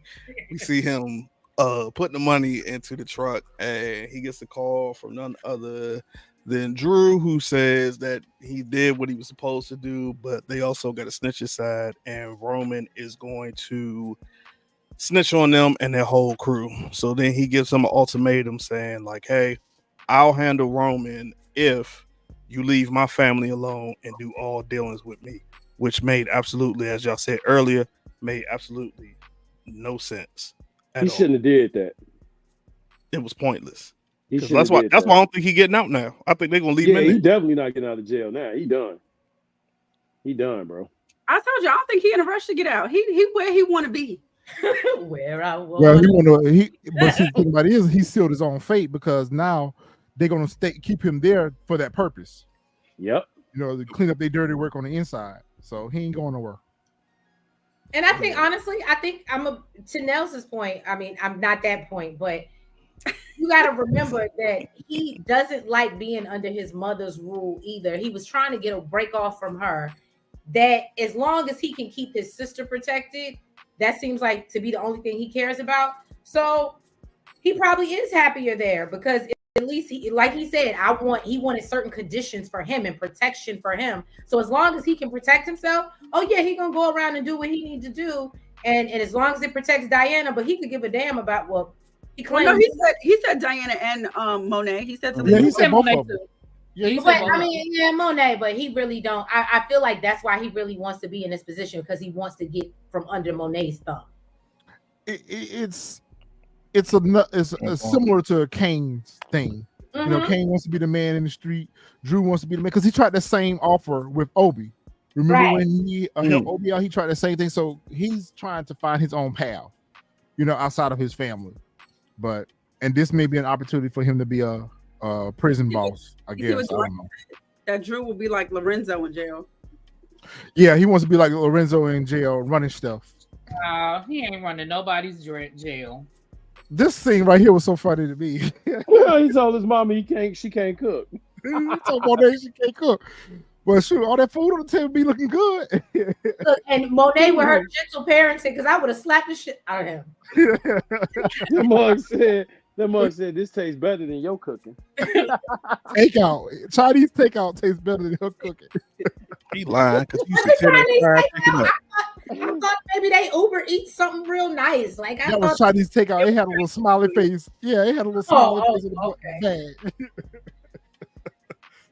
bag. Kane goes over to confront his mom and ask her, yo, what are you into now? Like, what you don't did now? And she's like, what are you talking about? And, you know, they cursing each other out or whatever. And he basically told her what the streets were saying. And she was like, listen, I ain't got nothing to do with none of this shit. Your stupid ass, blah, blah, blah, blah. And he was like, you know what? Get the F out of my house. They have a very toxic relationship, too. And he told Monet that her cooking was terrible. Like, this was... lying. Monet did. You can hear that she was lying. Yeah, she don't lie good either. She don't lie good either. Your nose just so far. I was like, yo, that right there. I thought she could have just been like, yo, I thought she was gonna get pissed off enough to be like, yo, look, this is what's going on. Y'all got the feds knocking at your door. I'm trying to save you, but your hard-headed ass ain't listening. And that's how she should came. Yep. I'm gonna just let you go out there, and if you get taken down, you get taken down because you don't listen. But yet you still trying to cover up. He already know that you done stole, Noma's work. Like, you could have easily be like, I ain't had nothing to do with that, but what I do know is it's some dirty cops around here, and you need to be watching your back. Kiwan absolutely agreed. Kane is a lapdog. He just switched owners. Yep. Facts. Yep. Quintessential. Monet love her Hennessy. Yep, we do. We love our Hennessy. And Monet do too. True as always. She told him put his ass up out of there. This scene right here, another stupid opportunity, okay. And I'm so tired of Noma and her little penknife or whatever it is that she got. That carrot. Ninja star. Her little ninja star. Whatever. That little carrot boy, she stuck his neck up with that. He had the nerve to say ouch. He had the nerve to say ouch. He did. He did. But then again, this goes to show. It's an ouch. This goes to show Tariq is not about that life. You think that would have just jugged it? I just wish he would have just jugged it a little bit more. Just jugged it. Hey, because he had a little blood right there. Yeah, I wish he would have just jugged it a little bit harder. You think that would have affected Ghost? No. You trying so bad to prove that you better than your father. That wouldn't even scare Ghost. He wouldn't even say no ouch. And then ouch. And then he stayed talking shit. He basically told her that he would go take care of her Zion problem. However, that he wants to get back into business with her with favorable terms. And Kane's like, let me just drop him right now. And she was like, no, I'll take Tariq's offer. And I'm like, why do you keep doing business with him? Y'all know that the little motherfucker gonna double cross you first chance he get. Like, I don't know why you think this is gonna end well for you because he's gonna take care of your little Zion problem. No. Kane could have did that for you. Nah, I think she had it in her mind it was gonna be killing two birds with one stone. Yeah, I think she thought she's already seen Zion and Kane go at it. So she know she know Tariq not about to really go in there and try to fight Zion like that. So she figured like, yo, this take care of both of my problems. I'll let them go at it, and I'm killing two birds with one stone. And then also, I think she was still mad at Kane for not solving that problem a long time ago. So that was to get back at Kane. Go ahead, Trees. Oh, okay. I'm sorry, this is so off topic. Shout out to Kiwan. Noma needs to tighten up the back of that wig because it's ate up. And somebody else, Jay is a Jim said, I'm so tired of Noma and that hairstyle. Over it. Okay. Oh, this sounds like Force. Yeah. Attorney Wig, yeah. Somebody else got to take this scene too, because I can't do well with it. I'm not gonna do well with it. I'll do it. So Brayden is a crackhead. Moving on. Brayden is a crackhead. Exactly. Him and Felicia need to be together. Yeah, Brayden the crackhead. Move on. Not too much on my Brayden, okay? Not too much. What you mean not too much? What you mean not too much? And then she gonna turn off the camera. This flower face. Brayden is a crackhead. Yeah. All over the stage and shit, looking crazy. Dancing all in the video and stuff. Dancing all in the video. It was really giving Teddy vibes. Take that. He knows he's gonna have to handle it, but he ain't had time to deal with it. Like, he was like, I ain't even got time to deal with this nigga right now. We got shit to do. Like, but he know he gonna have to deal with that. Like, he know it's a problem. Mm-hmm. Go ahead, Nels. Yeah, basically, like they said, he was high as hell. He got up on stage, tried bumping and grinding all on his girl. Then Tariq basically snatched his ass off the stage. Like, what the hell is going on? He gets attacked. Well, he lets him know, like, they got to go take care of the Zion problem real fast. Anya tried to put the moves on him, and Tariq is so much business than pleasure first. She felt a little offended. I think she even like wiped his little finger, like whatever. Like, so then they get to the door, and Zion opens up, pulls this boy right inside, throws him up against the wall. I think he saw Brayden. Did he see Brayden talking to somebody? No, I think that's the simple fact that he saw Brayden already had his gun out. Yeah, he saw Brayden with the gun out already. Okay. So then Tariq, he tries to. No, I thought it was he saw him through the peephole talking to Tariq off to the side. That's what it looked like. You know what? It might have been. It might have been. They must say what that little nigga want. I looked at it as he looked out the peephole and he saw his gun, because I was trying to figure out, if you're going to re-up, why do both of y'all have y'all straps out already? Like, if anybody, it should have just been Tariq, but you got yours out already. He like, wait a minute, like, you don't never come re-up like that. So I think that's. And I'm sure Zion was already paranoid. Like, I'm sure he was already on anyway. But I don't think he saw Tariq through the peephole, because remember Tariq.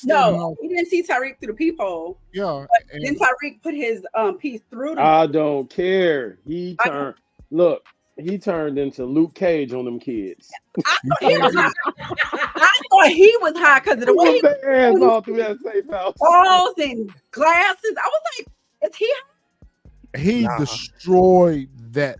Okay, so you're right, Marvin. He went straight Luke Cage on the board. Can you imagine somebody coming to jump you and then you beat both of them up? He threw that man through that drywall, bro. Damn, he fucked that drywall up. Threw that man through a whole drywall. Look, I was looking for Brayden's feet to be dangling out of the wall. Picture that you got. Threw the drywall on the bed to the other room. Hey, he flipped him over. He flipped him through the wall. The nigga landed on his back with his feet in the air. Like, damn. This is my thing. Roll over. This is my thing to this scene. Out of all the different series of power we've seen, when we seen Famous and what was his name, Freddie, in the hallway, and they got into it. Somebody heard and seen that. When what was his name? Crazy ass. Neek's brother. When he Ronnie. When Ronnie. Love me some Ronnie. When Ronnie hemmed up Famous in the hallway, that was heard. All the stuff that was heard through Raising Canaan, Force, and everything, and all these different houses. You didn't hear this man kick Tariq back across the hallway, throw him in there, choke him out, throw somebody through a wall, and then beat the hell out of two kids. You didn't hit none. Nobody heard that. Well, you got to remember, bro, it was a safe house, so it was off the books. So yeah, and it's probably, and it might not even been nobody else living up in there. That's what I was getting ready to say. Probably so it had to be like an empty building though, because it looked like a building hallway. Hey, Antoine, I was thinking the same thing when I was thinking the same thing. Nobody heard it. Go over there. Yeah, we don't know if nobody heard it. Like we know that people heard it, because we saw people, like you said, people called the police or they were witnesses later on after the fact. Like, we don't know that nobody heard it. They just got the hell up out of there. All I know is he beat the hell out of them kids. And they shouldn't have been able to leave up out of there. They shouldn't have been able to leave up out of there. They're not about the life. It goes to show that they're not about the life. So I was not surprised that he beat the crap out of both of them. Like, can't neither one of them fight. We saw when Tariq and Brayden fought. Tariq beat Brayden up. We saw when Tariq and Kane fought, and Kane beat the hell out of Tariq. Like, that's why they got to use guns, because if not, can't none of them fight. Like, Tariq was about to take his last breath. If it wasn't for Brayden jumping on his back like a little monkey, he was about to take his last breath. Thank you for the super chat, DeMarcus. Thank you, DeMarcus. Thank you, DeMarcus. Yeah, we've seen the trailer. It's dope. I can't wait. I just want to address Xavier. I do not have an unnatural affection for losers. Okay. Tate is great. Is thebomb.com.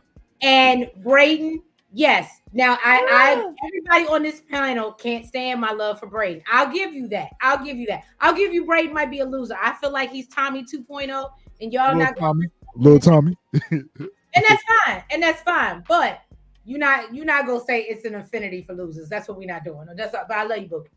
But what I was thinking is, if he whooped the hell out of their ass, what did Felicia think she was gonna be able to do with Zion when she took her ass over there? Exactly, because like they were saying earlier in the comments, probably wouldn't have been on high alert when she showed up, because I don't know, he might have been though. Nah, he would have, because remember after this scene right here when Tariq pokes him up, when he's on the ground, he says, "Oh, So Carter and the white chick, they done sent some little kids to do their dirty work, and that's when he called them young ghosts. So I think he already little ghosts. coming. Little Ghost, little Tommy. You know what I'm saying? And like you maybe. said, King Retro, they definitely could have been learning how to fight. I know more. I'm just trying, yeah. And then of course Tariq was like, not anymore, and blah. Bum, bum. Blip, blip. They done told us. That's They a done told big us, ass go hole off in that the wall, though. I'm just looking at that wall. That's a big ass hole in that wall. I just have a question. Life size hole. As I was watching this, You ain't gonna plaster that up. That's a little sheetrock. No, you gotta replace that whole panel, bruh. I can see that this episode was all in one day because they all had on the same clothes all day long. And Tariq, you just got finished committing the murder. You ain't changed your clothes. That part. You going to the cookie store now. Off to the cookie store. No scratches, no cuts, no marks. Remember Brady? Your hand not Brady said, bleeding. "I'm gonna burn the clothes." Well, he ain't burning Tariq's. No, I know. That's what I'm saying. That's what I'm saying. Even Brayden was like, "I'm going to go burn the clothes." And we're not gonna talk about how Tariq up here. So you're having my baby. I'm trying to tell you, forever my lady, right? To me. That's what he was giving. He was like, if you want the cookies, bitch. That's why Brenda's got a baby. That's what he was doing. That's why Brenda's baby affects the whole community. Because Tariq's having a baby. It's forever my lady. That's a good theory, Dexter. What did Dexter say? Did Carter send Felicia to unalive Zion because he knew she couldn't do it? And her death would have solved his Felicia problem. Damn, that's good, Dexter. Damn, yep. Hey, I like that. Yeah, that could have been two birds with one stone situation too. Yeah, because that would have solved his IAB problem. Yep. Yeah, that's a good point. Diana calls up Tariq and like, I'm so nervous. I hadn't heard from you. Are you okay? Basically checking to make sure he did what he did. Did she just forget that he unalived Celine? Because you know she was so mad at him last episode about that. And then I'm done with you. And now all of a sudden that just not a point of concern for her anymore. And she was like, the baby, she craving cookies, and they going to Holly's for some late night cookies and meet her there. I was about to say, I said it in that scene, somebody ain't gonna make it to Holly's. I didn't know who it was gonna be. I just knew that somebody wasn't gonna make it. I was laughing at the fact that the joint was called Holly's. Yeah, Oh damn, not Holly's. Yep. That's why I remember the name. That's why I Easter remember the name. The Easter egg folks missed. Mm-hmm. Because remember, she was pregnant with Tommy's with Tommy's child, and we saw what happened to Holly. Yep, that's why. Yep. Damn, that's a good point, Fresh. That was a really good point. Yeah. So David sends Kane a text that our Zion problem has been handled. He goes to tell Noma. And Noma's so petty right here. She told Kane, let me know if Effie needs anything. Basically, go check on your little boo thing. You ain't getting none tonight. And she already know where he about to go. Right. Not tonight. You're not getting anything tonight. Go over there and play with Effie. Well, I mean, he made it obvious when he brought it up and said something to her about it. Was just like, you know, you should care about all your workers, all your soldiers. And I'm like, yeah, because he was telling her, that's right. He was telling her about Effie being in a shootout. Yeah, I'm like, that's part of being a soldier. Like, I don't remember y'all caring about any of y'all soldiers. You just made it obvious that that's what you was worried about, was if Effie got out alive. Like, you made that clear and cut right there. Mm-hmm. But like we said earlier, we saw here, this is where Kane covers up for Mone and was like, yeah, Zion was the one who took all the work. Mm-hmm. Yeah, support game. I think that's actually going to happen in next week's episode. I don't know if it's Felicia though. I gotta feel like it's. I don't feel like it's Felicia either. I feel like her. And we're gonna get to it when we get to those scenes, but I feel like they setting us up. Effie is through. She got her house shoes on. She laying here across the bed or the couch. Like she just. We ain't never seen her. Effie down this bad I ever. told you she down bad. She considered her like options. Just Like, sitting up in her. how did I get here? Is She's that how did done. I get here moment? Yeah. Like, you know, Because that's I why I don't feel like her character's not useful anymore. I don't think Bad. I don't think she's gonna get unalive, but like just foreshadow right like here, she wants out. I don't think she's ever been put in that position to where, with the exception of when they turned on Tariq, flying at her. And y'all can correct me if I'm wrong in the comments, but I don't think I've ever seen her. I think Effie has been in some precarious positions that have shown that she is a rider. You know what I'm She saying? didn't have the type of energy or time on her when she took Lauren out. She I mean, had that that's type different though. That's not a threat. That was But they came in there I feel like shooting she bullets. didn't take Lauren out because she knew her. That was like she was busting shots at Tariq and Brayden at the warehouse. That's what I'm saying. Besides that, when have we ever seen Effie been threatened where they're coming at her? Was she in the shootout? Was she in the shootout when they was in Milan with the Italians when they were trying to take out Noma's husband? I mean, even there, she was somewhat like, yeah. Oh, matter of fact, yeah, because that's when Noma and them roll up on whatchamacallit, she was kind of scared there. But I think that right there, like how you said earlier, Retro, that scene where the strap is in her face, like she is completely scared, and that's when she's just like, yeah, nah.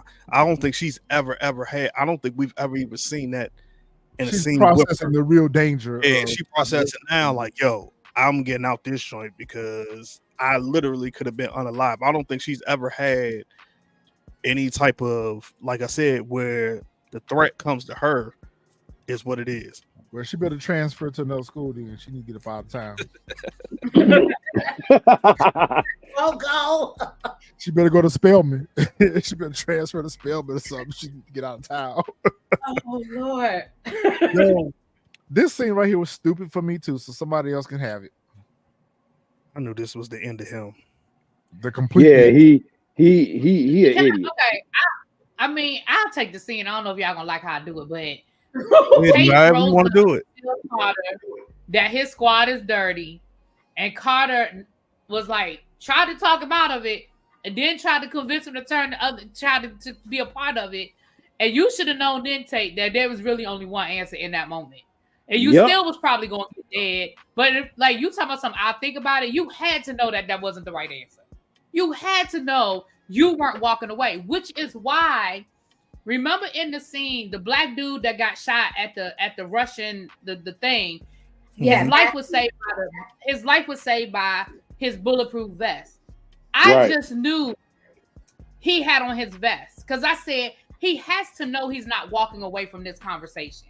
I just knew he had on his vest until I saw the previews for next week. But I just knew he had on his vest, and I was like, he must have Carter on tape.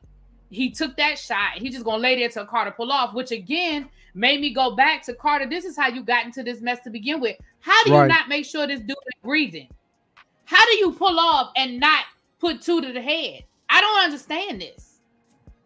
So, what I don't understand is what about the dashboard cam? That's what I don't understand. Both of them pulled up in the police cars. Like, I ain't got no dashboard cams. Well, I think, and I was going to get to really B's point. I think that's what's going to, as we saw in the previews, his brother Rashard Tate comes. I think some way, somehow, that's where it's going to come. I knew Tate didn't have his vest on because, like Retro said earlier, Carter's this highly decorated officer. So he didn't suspect him of being dirty. He just suspected somebody in his, in his whatchamacallit to being dirty. Yeah, in his task force. Yeah, so he was just going to Carter to be like, hey, yo, but like really B said, when he presented that to you, immediately right in the chair. Yes. The answer should have been like, hell yeah, I'm with it. Let's go. Right, like I've been waiting for y'all to. I've been waiting to be down. Like and you could even use your brother. You know my brother dirty as fuck. Right, I would have been like, hell yeah, let's get it. What I need to do, and then play them off to the side. Yep. Right. I mean, once you pull off, you can do whatever you need to do at that point. But what you got to do right here is get away from this dude. Right. I agree with that totally, Kiwan. What are you clapping for? I mean, because my baby's coming back. Okay. Oh my God. So I have a do question, something with her. I have a question.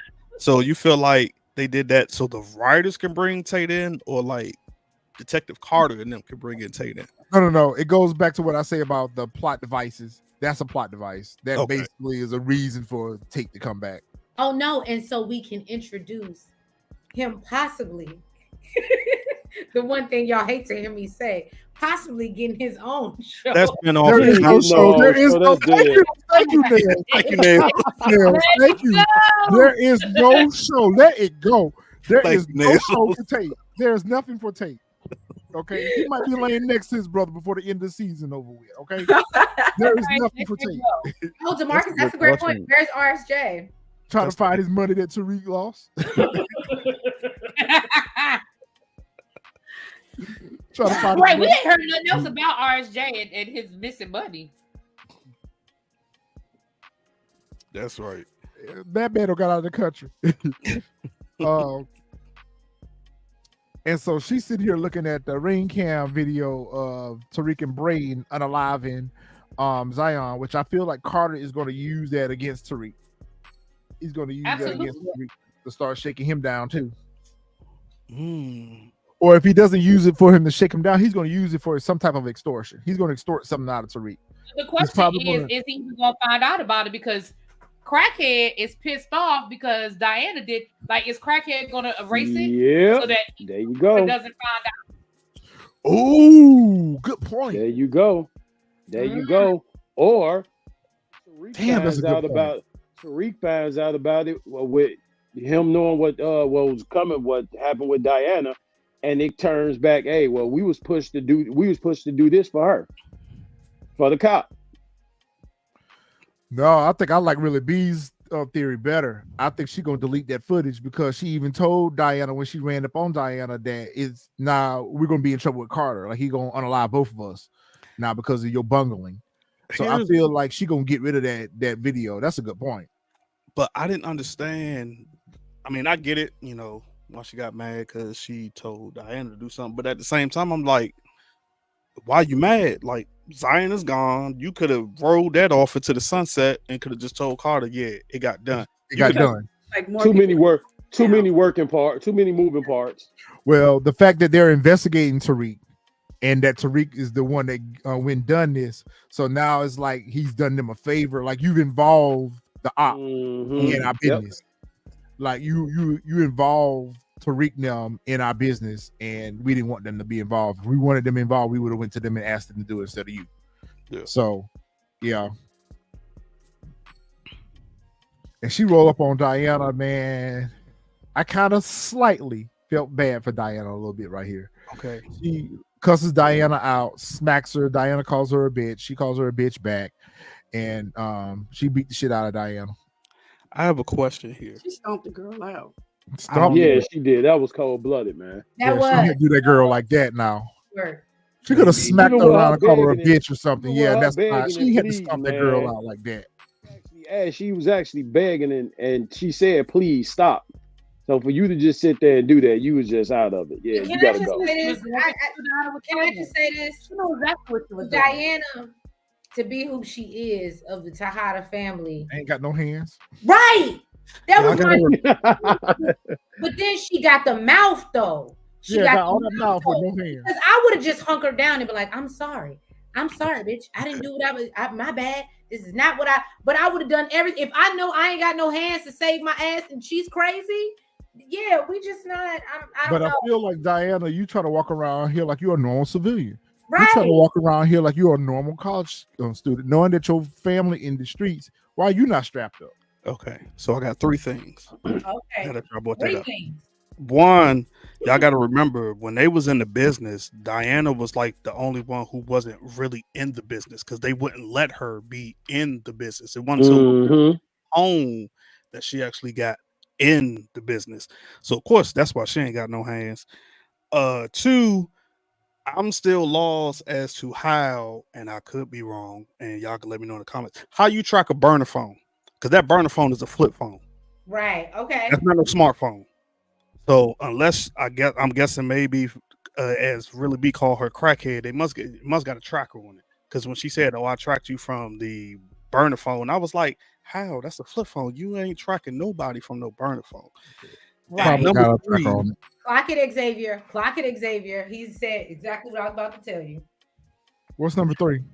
Oh, number 3 is this was the foreshadowing, where I think that Detective Carter is going to allow Monet to take out Crackhead, because she literally told her, you do anything to my kids, it's a wrap. Mm-hmm. So I agree. I agree that this is. I agree. I think that's how she's gonna get taken out. I think, yeah, it's gonna come together, and that's when he's just like, you know what? Okay, bet you fed me information. I give you the green light to go ahead and take her out. Going back, she didn't know Diana was pregnant, because when they went to the house to shake them down, remember Carter was like, "Oh, y'all shopping?" Nah. And when she asked her, she asked, says, "You having a baby?" And Diana told her no. She knew Diana. She knew Diana was having a baby. Yeah, because when she asked about the baby clothes, way too much energy into Diana's stomach. She knew exactly what she. Thank you. That's the point. Yes. Going back to the baby clothes, she was like, "You're terrible." Going back to the baby clothes and the fact that this attack was targeted at her midsection, like, you know, she was purposely kicking the girl in the stomach. So I feel like, what does she expect to happen now? Who? Crackhead? But she was on. No, she what's her wasn't name? thinking. Lewis, Detective Lewis. That's what I said. That's why I feel like she's going. I feel like what's it called is going to give Monet the green light to take her out. Yeah, she was clearly high as hell. Like, she was clearly high as hell. Yeah, she's evil. She's truly evil. Because I mean, the fact that the girl was pleading for her to stop, like, if anything, at any point in time, she could have stopped her assault. The girl was already down on the ground, you know. So like, you didn't have to keep kicking her and stomping on her. Yeah, poor Diana, man. But wasn't Diana protecting her stomach too, though? I mean, she was, but bro, like, I don't care how much you protected. A kick at full stride, yeah, with full force, yeah. That's like you getting jumped and you covering your body up. You still gonna get. But that's why I feel like baby's not here no more. But that pisses me off if it's the case, because I actually want the baby to be here, because it feels like you took us all the way here for this. Like, what was the purpose of her even being pregnant? Like, what did we get out of that storyline? I don't think. I think the baby gonna make it. Xavier, you're not right, bro. You're not right with that. I'm not even gonna put that. Right. Can I just say fresh? I agree with you on the third point, but I think Xavier said she was cooking that stuff and do it. Remember Monet, and we saw the scene back in the day. So you can't say she might not be in it where she had to be like Kane and Drew and be hands-on and be fighting or nothing like that. But Monet had her early on sitting at the table. Yeah, but of course she a kid. She listening to her mother. When we got introduced to Diana, we saw her. She was not even in none of that. Like, Monet kept saying, like, nah, you're not getting into none of this stuff. It wasn't until Lorenzo came home that really brought her into. Really, she put herself into it. She put herself into the mix by fooling around with Tariq and getting mixed up with that shit with Zeke. You know, following Monet around, trying to find out with Mecca. She really brought this onto herself, because it wasn't until Lorenzo came home that she started moving weight, but she was still slipping around and meddling in stuff she ain't had no business meddling in. So Facts. Yeah. I don't know. I want the baby to survive. I do too. I think the baby is gonna survive, but I don't think so. I'm with you. If it don't survive, I'm gonna be pissed because it's pointless. Yeah, it's a pointless storyline. And if it don't survive, I already know where the storyline is going with it, and that's what's going to just make it okay. Can the baby survive? I mean, she's not. If she was further along, I could see it being a situation where they have to induce labor, but obviously she's not far along enough for them to induce labor. Is it a situation? Could she be pregnant with twins and maybe lost one of them? What's the twist? There's got to be a twist here. You know what? A retro.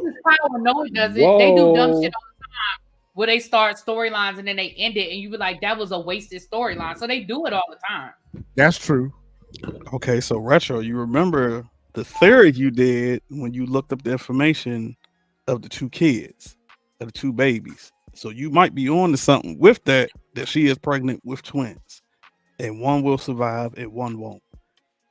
There's got to be a twist here. I don't know if that's going to be what the twist is, but I'm looking for there to be a twist. So can the baby survive and there's complications? Is there complications that put her at a higher risk now if she carries the baby to term? Or she end up that. Or she end up bedridden for the remainder of the term. We know she's not. We seen that. Yeah, we seen that that's not the case because she's out the very next episode. Mm-hmm.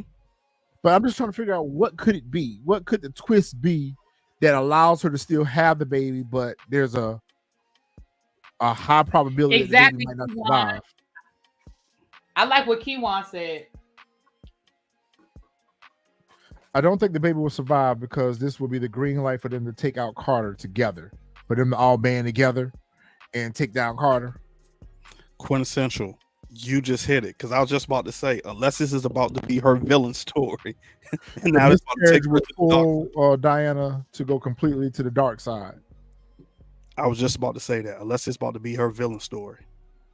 I was thinking that same thing. That was going to push her over. Like, oh, I don't give a. I think this still can with the baby surviving. I think it still pushes her over because I think the potential of her losing her baby has the same impact as her losing the baby. But I think because her whole thing is not being in this life. So I hear what you're saying, but her whole thing is not being in this life, and clearly her being in this life got her. Turn my camera off too. Everybody else got theirs off. Oh no! In this situation, right? So I feel like if she still is with child, she's definitely not going to be still running the same way that she was run. You get what I'm saying? Like I feel like she'll take her butt to the school and go sit somewhere if she still is with child.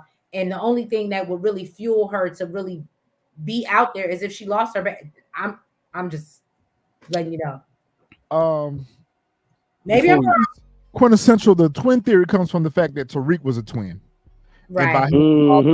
I would just I just thought that would be a neat concept that Tariq would father twins.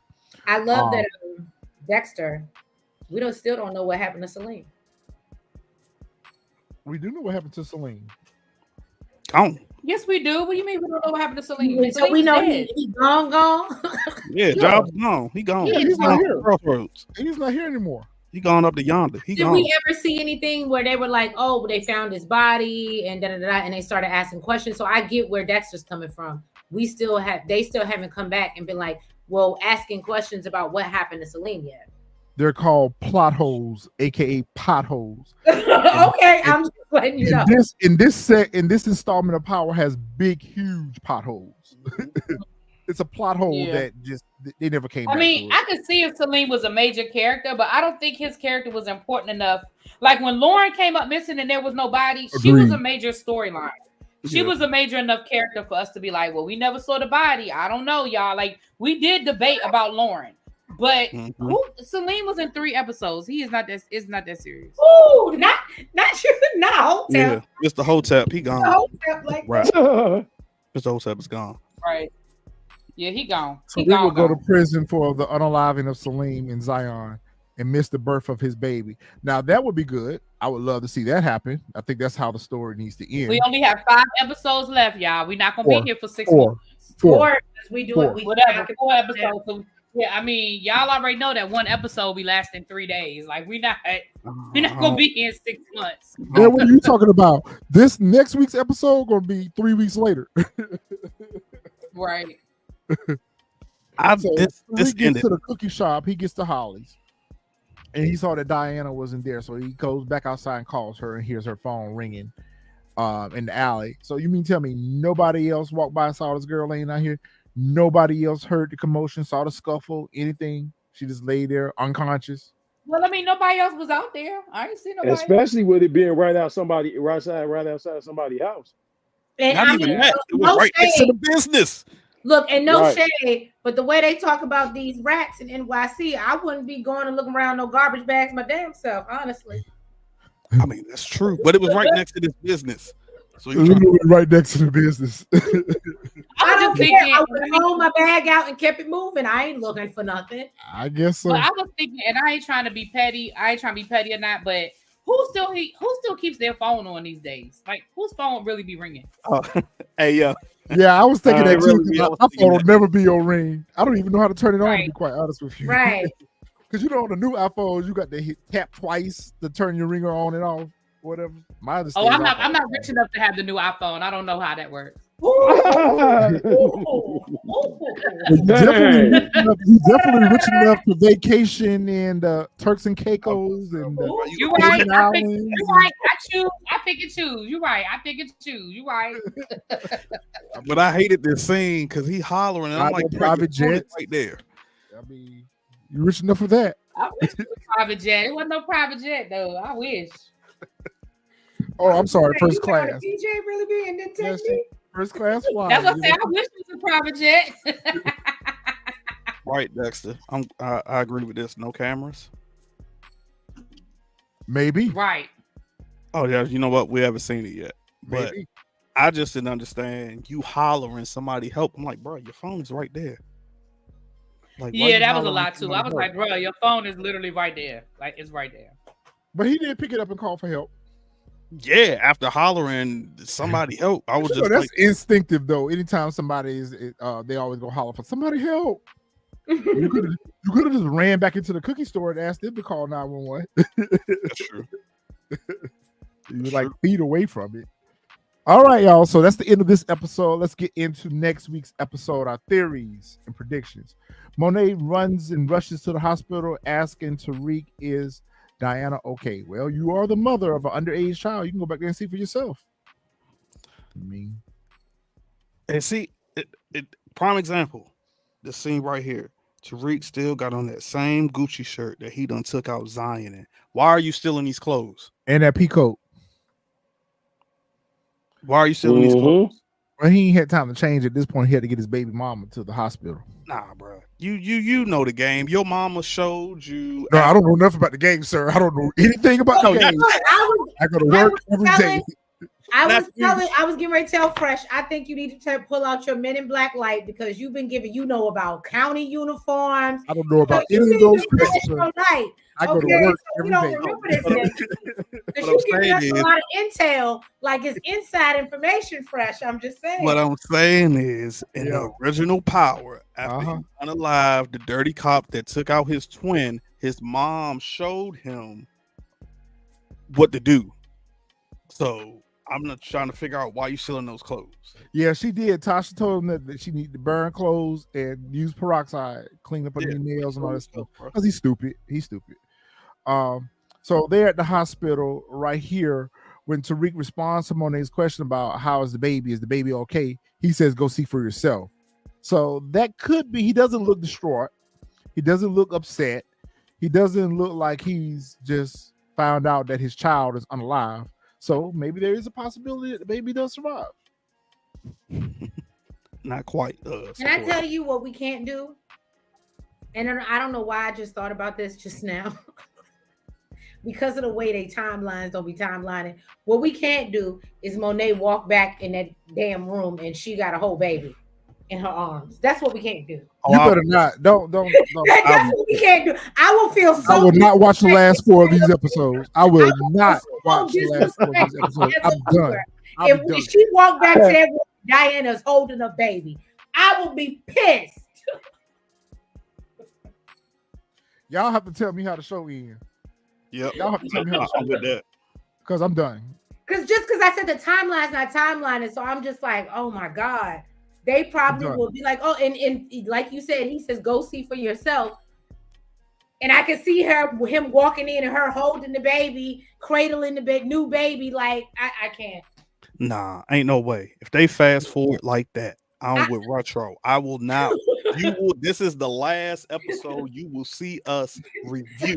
You quitting him? Oh, my mama. I'm not watching nothing else. Y'all have to tell us how the show ends. I'm not watching nothing else. I'm done. It's a wrap because at that point it's y'all just I'm gone. Y'all done got the Infinity Stones and done fast forwarded time and Infinity Stones. I do kind of want to see Tate break down a little bit though. I want to see an emotional side of Tate in this scene. Seeing the loss of his brother. one, they need to do that because that's his brother in real life. Mhm. And Right. two, he can help his brother get his job back at the NYPD. So I want Tate to kind of have a little bit of guilt or feeling like, damn, I'm responsible for this, or I wasn't here to look after you. I want to see a different side of Tate. So if y'all gonna bring him back, I need him to be the apex predator. I'm like you, Quintessential. I'm so damn tired of hearing about the apex predator. Whatever. So I'm Tate's seeing here to different- identify his brother, and he makes a promise to his brother here that he will find out who did this to him or whatever. So we know that Tate's gonna be, razor blades and lemon juice.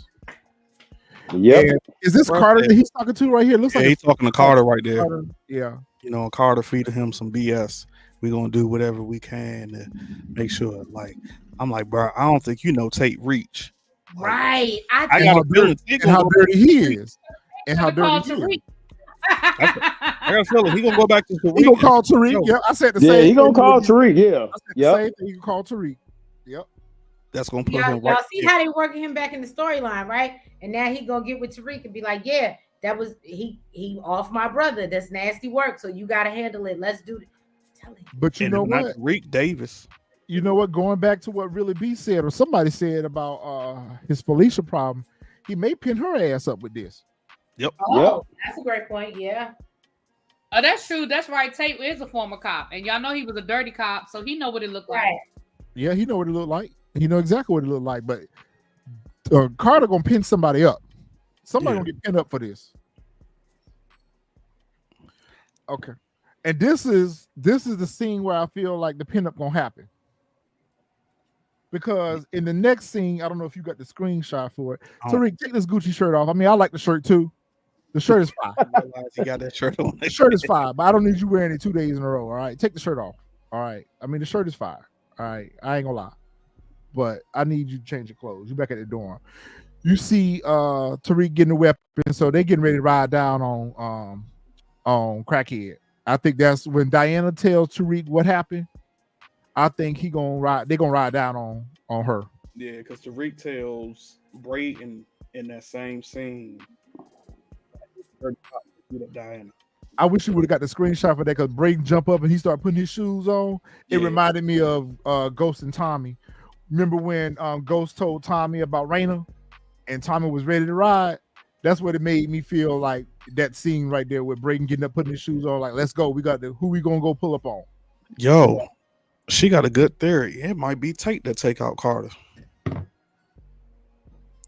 Now, I don't think Tate can risk getting his hands dirty because he's a sinister. He is a Give me my sinister. thing. He is sinister, but a senator. He's a senator now. I don't think Tate will risk getting his hands dirty. He'll use Tariq before he get his own hands dirty. I did Nah, remember he's that's a my dirty cop. brother, yo. That's like now. Yeah, he's dirty. I'ma He's dirty. handle He's that also myself. now a dirty politician, and that senator seat is more important to him right now. So I don't think he would do the dirt himself. I think he'll I would put handle Tariq it on the team. myself. He dirty as hell now, and he know all about nasty work. I get it, but I just don't see him getting his hands dirty. Nah, somehow, some way, Tariq owes some favors. Yep. Why is Tasha back? I'll Don't do that to Tasha. No, I'm nah. serious. with I didn't even try to Retro. throw I didn't shade this understand. time. I just say this. Y'all know I don't see it for Tasha. Y'all know I don't see it for Tasha, but I really know. ain't throwing shade. I don't really see it for her either, Retro, but hear me out. I just don't understand the purpose of her being back, I guess. She's What back is she because for? now Tariq, she's supposed to be a grandmother. I'm sure she probably heard that you know Tariq has been texting her. They have communication. So don't think for a second when this man found out he was about to be a father that he didn't tell his mama what was going on. And so I think that's what really this is about, is Tasha's coming in as, oh, I'm about to be a grandma. Look, Kiwan, her wig is a little bit better. But the point is that Tariq probably communicated with her and texted with her and said, you know, her Ma, wig is a little bit better. I done knocked this girl up, and it's the Tejada girl. Remember when you tried to off her mama, and she got to show up, and she's like, what are you doing with your boy? What is going on? She probably. But just like Tasha your also granddad. says here in this scene, I don't know if it was this trailer that we saw it in or It was the this scene. one. Yeah, where she says this baby brings hope, can bring hope. So it makes me feel like either this is confirmation that the baby does survive, So we about to have a Tejada and this is St. about, Patrick baby. if I rule the world. That's what we doing. So I think that she's still in witness protection, and Tariq is sneaking up, getting close to her.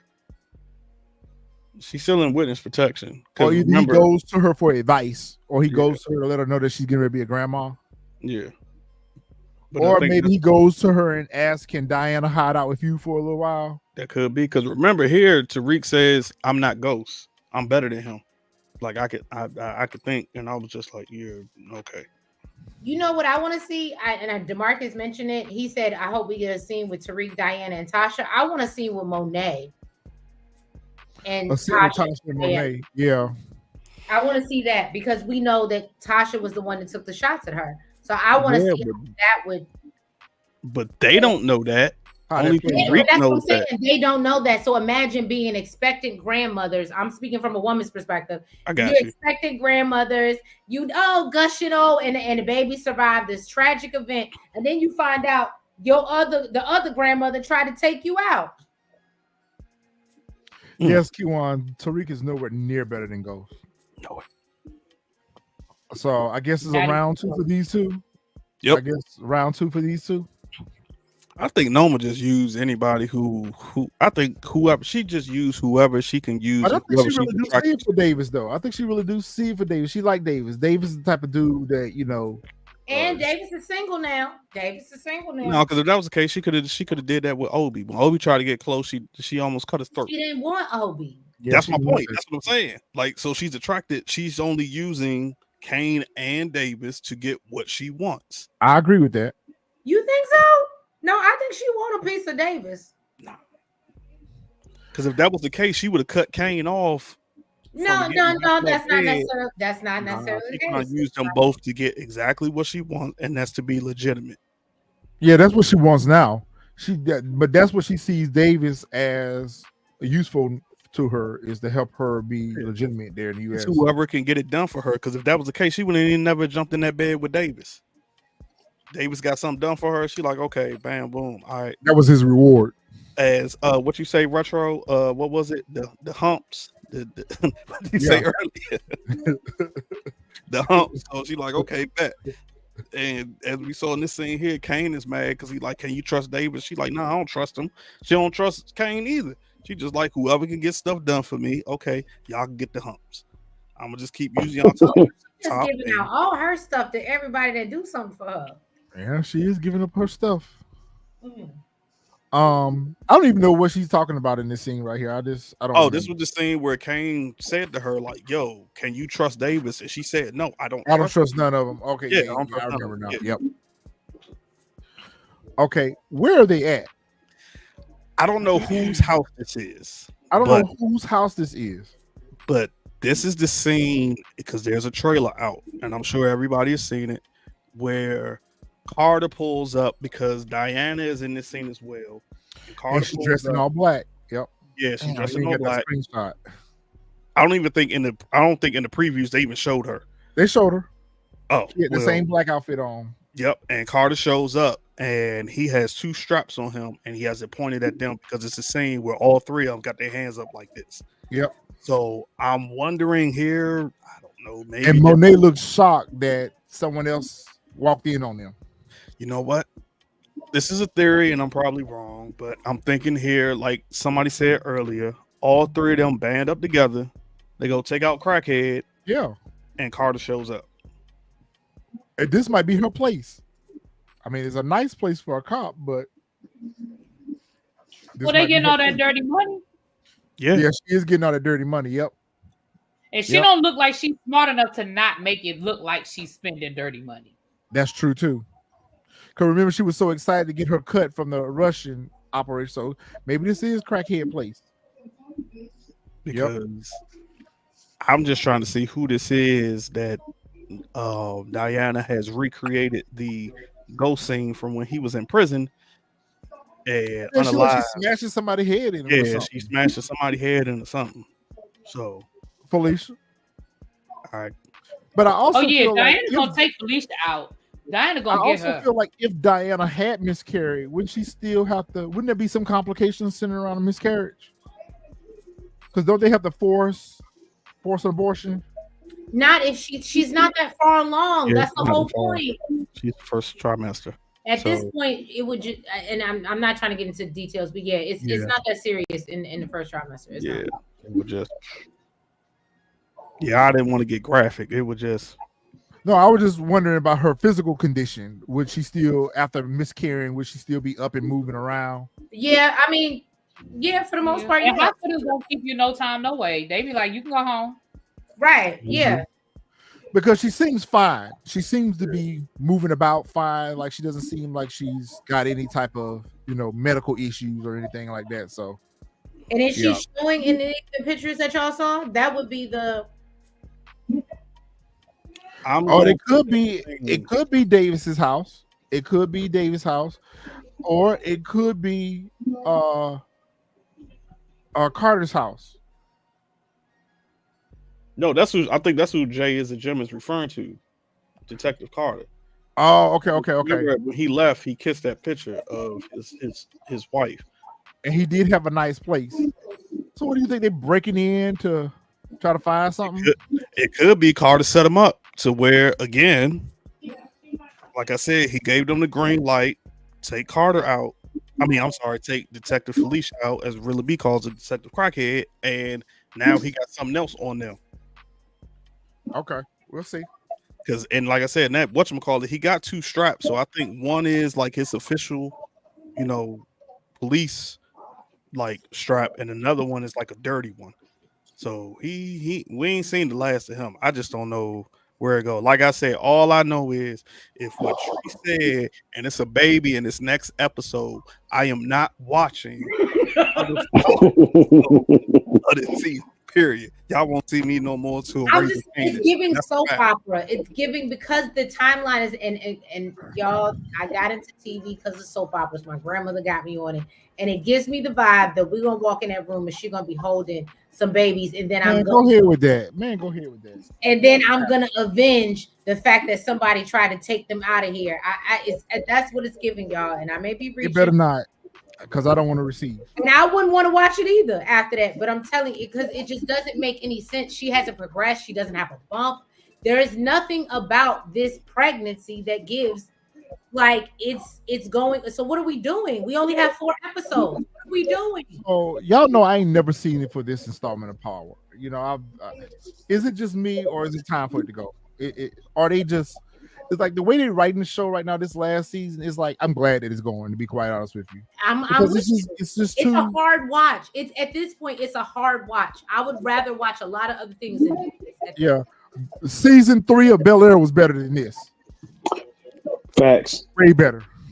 DeMarcus, if the people want to come to us, I heard it was good. I haven't watched it yet, but if the people want to come together, I will come together. I will do it. I'll watch it because I heard it was good. It was only 3 episodes. What do y'all think? Anybody watching Fight Night? I've never even heard of Fight Night. It's on. What is it on Amazon, Netflix? I'm going to watch it's on Netflix. But everybody is in it. Yeah. Is it's it on good? Netflix? I'm going to watch it. I just don't know when I'm going to watch it. I could be wrong, but I don't. Once we watch it, we'll talk about it then and see if y'all want to do a review. You said it's only 3 episodes. It's on Hulu or Netflix, right? Yeah, it's on Netflix. On Amazon. Is it not on Amazon or is Jimmy it? Said, yeah, there it is. I was like, it's on Peacock. Yeah. Okay. See, I can't keep up with all these damn streaming services. They need to make one streaming service that incorporates all the shows from all the other streaming services. Right. I'm not gonna do that because they're making too much money. I know, but I can't keep up with all these. Okay, Peacock. Well, if y'all agreed, I'll pick it. I'm glad y'all said it was on Peacock because I was just getting ready to cancel my subscription at the Bel Air. Right, but if before you cancel that subscription, make sure you watch Gary. That was a shout out to Really B. I watched her recap, and then I actually went and watched it, and that had me fall. Xavier, don't do me talking about that's cable. Nobody got no cable no more. Never mind. Let me cut my camera off. Well, I don't. I had cable. I can't tell you the last time I had cable. I got cable, bro. I got it. Streaming sites ain't enough for me to even stay on whatchamacallit. But who was that? Support Gaming. This was whatchamacallit confirmed it. I think it was if it wasn't 50s, it was Tariq character that said that they all knew coming in this was going to be the final season of. It needs to be. It needs to be of at this point because it's like a repeat of every other season that we watched at this point. Like nothing new and exciting is happening. So I'm tired of seeing Tariq chase around the Tejadas. I'm tired of the Tejadas chasing behind Tariq. It's just a wash and repeat over and over and over again each season. But so I think it's time for it to go. It's about to lead us into a new power, whatchamacallit. But I forgot who said it. But as yeah, much as I hate Tariq, I would rather the spinoff have been with him and Diana. I would have rather that. The blended families, the Tejadas and the St. Patrick's blending together. To me, what else could this power spinoff into? What else? If it is not about Tariq and Diana and they're raising their child, what else could this spinoff into? Exactly. That's my point. Support the show was but I think it was 50. I gotta find if I find the whatchamacallit, we'll show it on next week's episode or whatnot. I can't remember who it was, but they literally said going into this season, they had already knew this was going to be the last season just because of how much money it cost. They didn't cancel it. That damn coat that Mone got on, that $70,000 Louis Vuitton coat that she got on. Mone. Like I just gotta find it. Somebody spoke on it. I can't remember. She probably got it in her contract that she get to keep all the clothes too. Probably she probably got it written in her contract that she keep all her wigs and all her clothes. All right, we do got an exciting announcement we would like to share with everyone. So if you guys are in the DC DMV area, then come out and hang out with us in November. We are coming to the DMV area in November to meet our sisters, so we're kind of excited about that. So we'll have our first TSF Entertainment / Shade in the City / Really Big TV Friendsgiving, I guess. Friendsgiving, yeah. Yeah, we'll have our first Friendsgiving, so we're excited about that. We're looking forward to hanging out with the ladies in person, so we'll see what that brings. All right, any last thoughts for this week, guys? What would we be on at that time? Would we be on Force or we'll be on Raising Canaan? Will we be on Raising Canaan? No, Raising Canaan doesn't start till winter, they said. So it gives me the vibe that they're gonna I don't think we're gonna be on anything. Really? You don't think in November? You don't think that because after this, I think they're gonna continue like Raising Canaan is next. Yeah, Raising Canaan is they're next. showing the trailers for it already. Oh, okay. So I guess they consider that winter. I thought they meant January, but okay. I mean, it still could be, but I still think they're gonna take a break. I think we probably get Raising Canaan like December, January or something, but I think they're going to take a break. We're not going to get like it roll right. Yeah, they in. usually give it a few 2 weeks or something. And if it That's runs what into the I'm holidays, saying, they probably will just wait till after the holidays. I don't know. I think we're getting Raising Canaan in like beginning of November. Maybe the end. Or maybe the end. Maybe the end of November going into December, because then that way. Because keep in mind, they made us wait 2 weeks. I mean, 2 weeks, 2 months for this. Mm-hmm. So I feel like they can't afford to let us wait another 2 months for the next one. Like they got to roll into another show after this. You know, stars don't usually give us a break. So if it ain't BMF coming back, usually after Ghost goes off, we get another show. Whether it's BMF or it's gonna be Force, it's gonna be something that follows up behind this when we're done. But remember, before BMF even came into the picture, there was a little break that we got. That was before they had other shows. Right. That was before they had other shows. But I think even when Force came, I mean, I could be wrong. But I think Kane and I coming into like December. I can't see them rolling it, but it could be because they already right?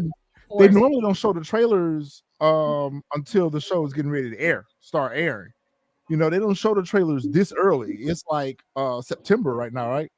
So, and we're getting the trailers already for a show that's going to come on in December. It could be, but because Kanan is already on, they filming season 5 already now, right? That's why I feel like season 4 is ready to go. Oh, okay. We'll see.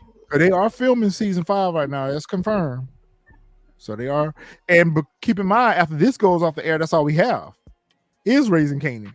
So I knew I wasn't tripping. I was like, something came on between that whatchamacallit. I knew I wasn't tripping. Like it wasn't. But you got to keep in mind that Stars has canceled a lot of shows, so we don't got P Valley. P Valley's not next up.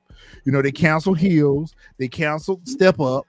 they've canceled a lot of other shows. BMF is in production, so I don't feel like Stars will lose out on the momentum of losing this audience for another 2 months or so.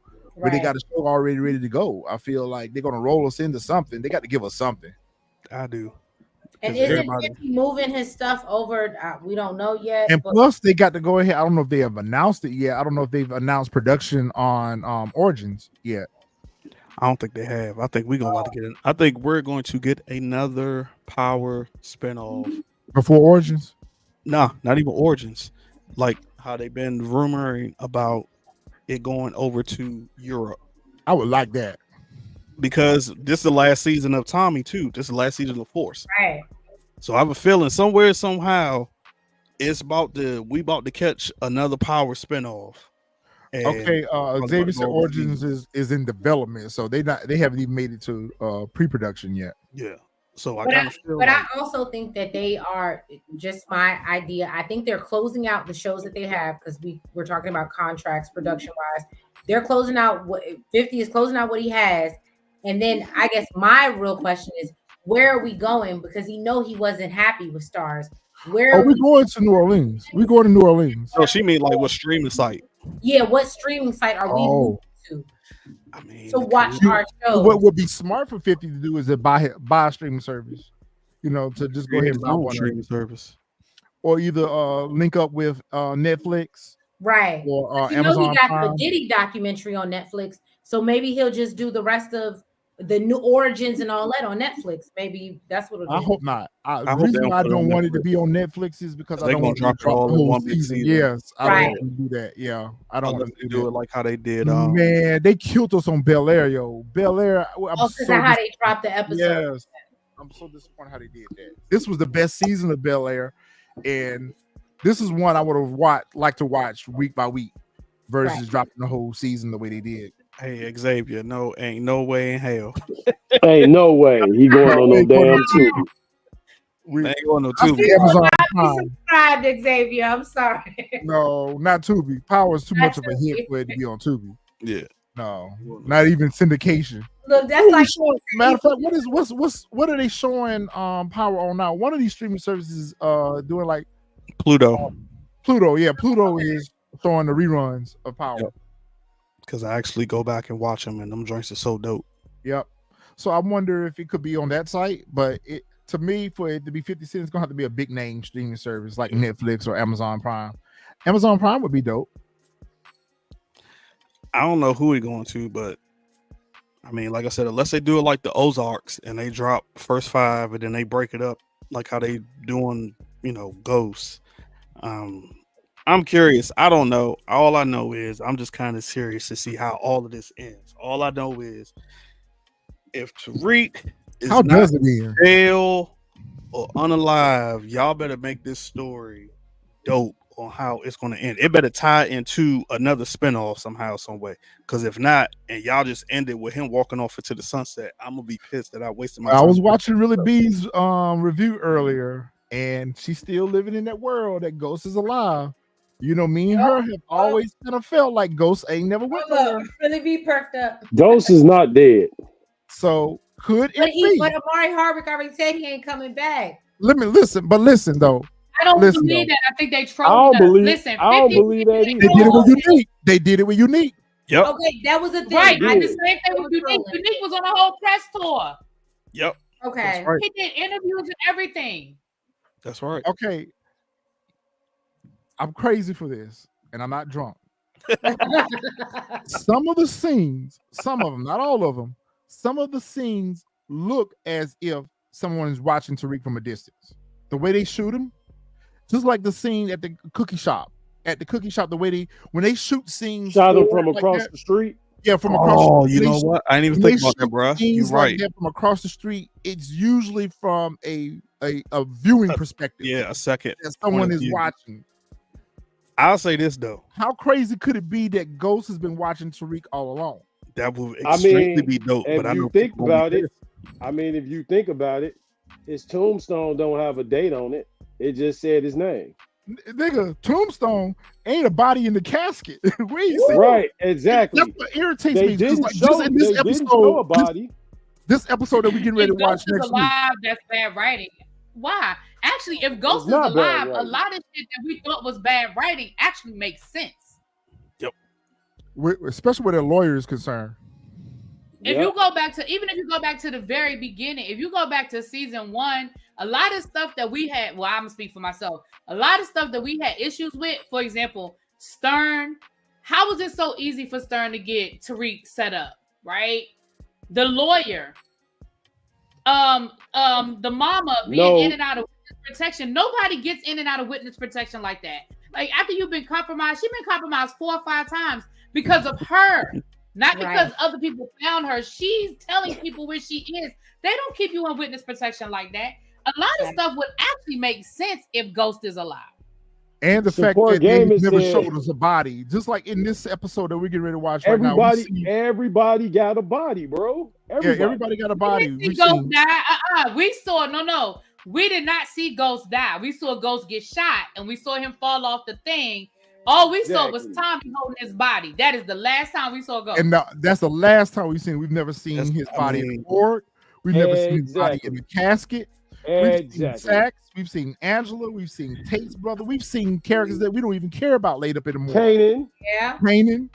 They got a point, y'all. Like, I was with y'all saying Ghost might not be unalive, but you got to think about it because, like Retro said, we said that exact same thing with Unique. Everybody was saying, and look what happened. He came back at the end. So it's writing. They can write whatever. Just because what we saw in the past, that don't mean shit. And they got new writers, they got new showrunners, they got even that letter. Y'all remember that letter that Ghost wrote Tariq when he was in jail? Even that letter. Disrespectful. But yeah. And that letter wasn't written from the past. That letter wasn't not die. He was still talking to Tommy when he was still talking to Tommy because Tommy was going. I always knew that you would end here. It was like that's not a letter that you wrote in the past and got unexpected. Exactly. Yep. That letter was written in the context of haha, you're in jail now. You know, it just I know it's a reach. That's why I said don't come for me. But I know it's a reach, but I'm not saying we know it's a reach, but I'm just saying that how else could they end the story with a bang? What else can they do to get us excited about watching the next spinoff? I mean, did we really see Ghost get unalive? Because we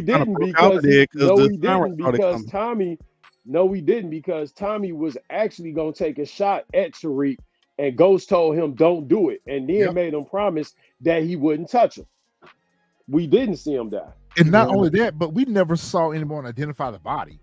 Exactly. We never saw anyone identify James. It went straight into the lawyer's office, and then that's when they started talking. We didn't even get the funeral till we got first season of Ghost. Facts. We didn't even get that. So I know it's a reach. But half of what we watch. If you come back, just remember where y'all heard it first. Well, like I said, watching some of these scenes, it looks as if someone is following Tariq, and the only person that comes to mind is Ghost or Tommy. Or even with Tommy makes his presence known. Tommy has never surveilled Tariq from a distance. Every time Tommy has came back, he's always made his presence known. Sure. But just like that scene at the cookie store, it just makes me feel like somebody was watching him from across the street. The way they shot it. So I don't know. Like I said, it's a reach. But like I said, half of the stuff that we watch is a reach. It's like the fact that Detective Carter's dirty. But we saw Paz run up to the church and cry in his arms and everything. We just knew that Detective Carter was a hero. Exactly. We still ain't seen the connection between them two. That's my point. So we'll see. This is power. This is power. Be ready for anything. I mean, it's just like when these shows change writers and they change showrunners, those showrunners and those writers come in and they don't always keep with the same storylines that we've seen in previous seasons. So to forget everything you saw and think about progressively how they keep trying to move this franchise forward. How else can they move the story forward? I mean, if they were going to move it forward with the same characters, then why not give them a season 5? So if they're going to produce a new show centered around a character from this show, it would probably be Tariq still. Well, yeah. Remember, you've been screaming since day one. It was going to be Tariq and Diana. Yep. As a spinoff. I don't think it is, but at this point, I don't put nothing past them. And if I know we've been screaming about Ghost for I don't know how many seasons, but all I can say is if he do come back, like I said, Is it told y'all possible so. that Ghost has set all this up? it makes sense. And just like I said, just remember where you heard it first if he do come back. But it makes sense because I'm getting that feeling it's going to be another spinoff. I just have that feeling that somewhere, because like I said, the fact that they just canceled this one, ending it, and then now Force is only going into season 3. Like it didn't even get as far as the other ones. Like something they doing something. And we need another present day show because all the rest of the shows are prequels. Yep. So we have to have a present day show. So if they don't give us another spinoff with a present day character, then we lose power because all the rest of the shows are prequels. Origin's going to be a prequel. Raising Kane is a prequel. Yep. They're canceling Force. Yeah. So you have to have another present day show. All right, y'all. That's going to wrap it up for us. We will see you guys next week. Y'all make sure y'all hit that like. Uh-oh. Is that me? Is that me? What happened to the sound? No, you good. Make sure you hit that like button on your way out. And if you haven't subscribed to the channel, go ahead and subscribe to the channel. It's a great way to support us, and it's free. And those of you who drop super chats and donations, we appreciate that. Thank you so much. We will see you guys next week. And catch me and Fresh. We're going to do our last 2 recaps of Bel Air because we were really excited about how Bel Air ended. We predicted a lot of things that happened. So if you haven't watched our season 8, episode 8 recap, go back and watch it. If you haven't, everything that we said in that recap happened. We called it. We called it big time. Good job, guys. All right, so we will see you guys next week. We love you guys, and we will see you guys next week. Have a good week, everyone. Have a good week.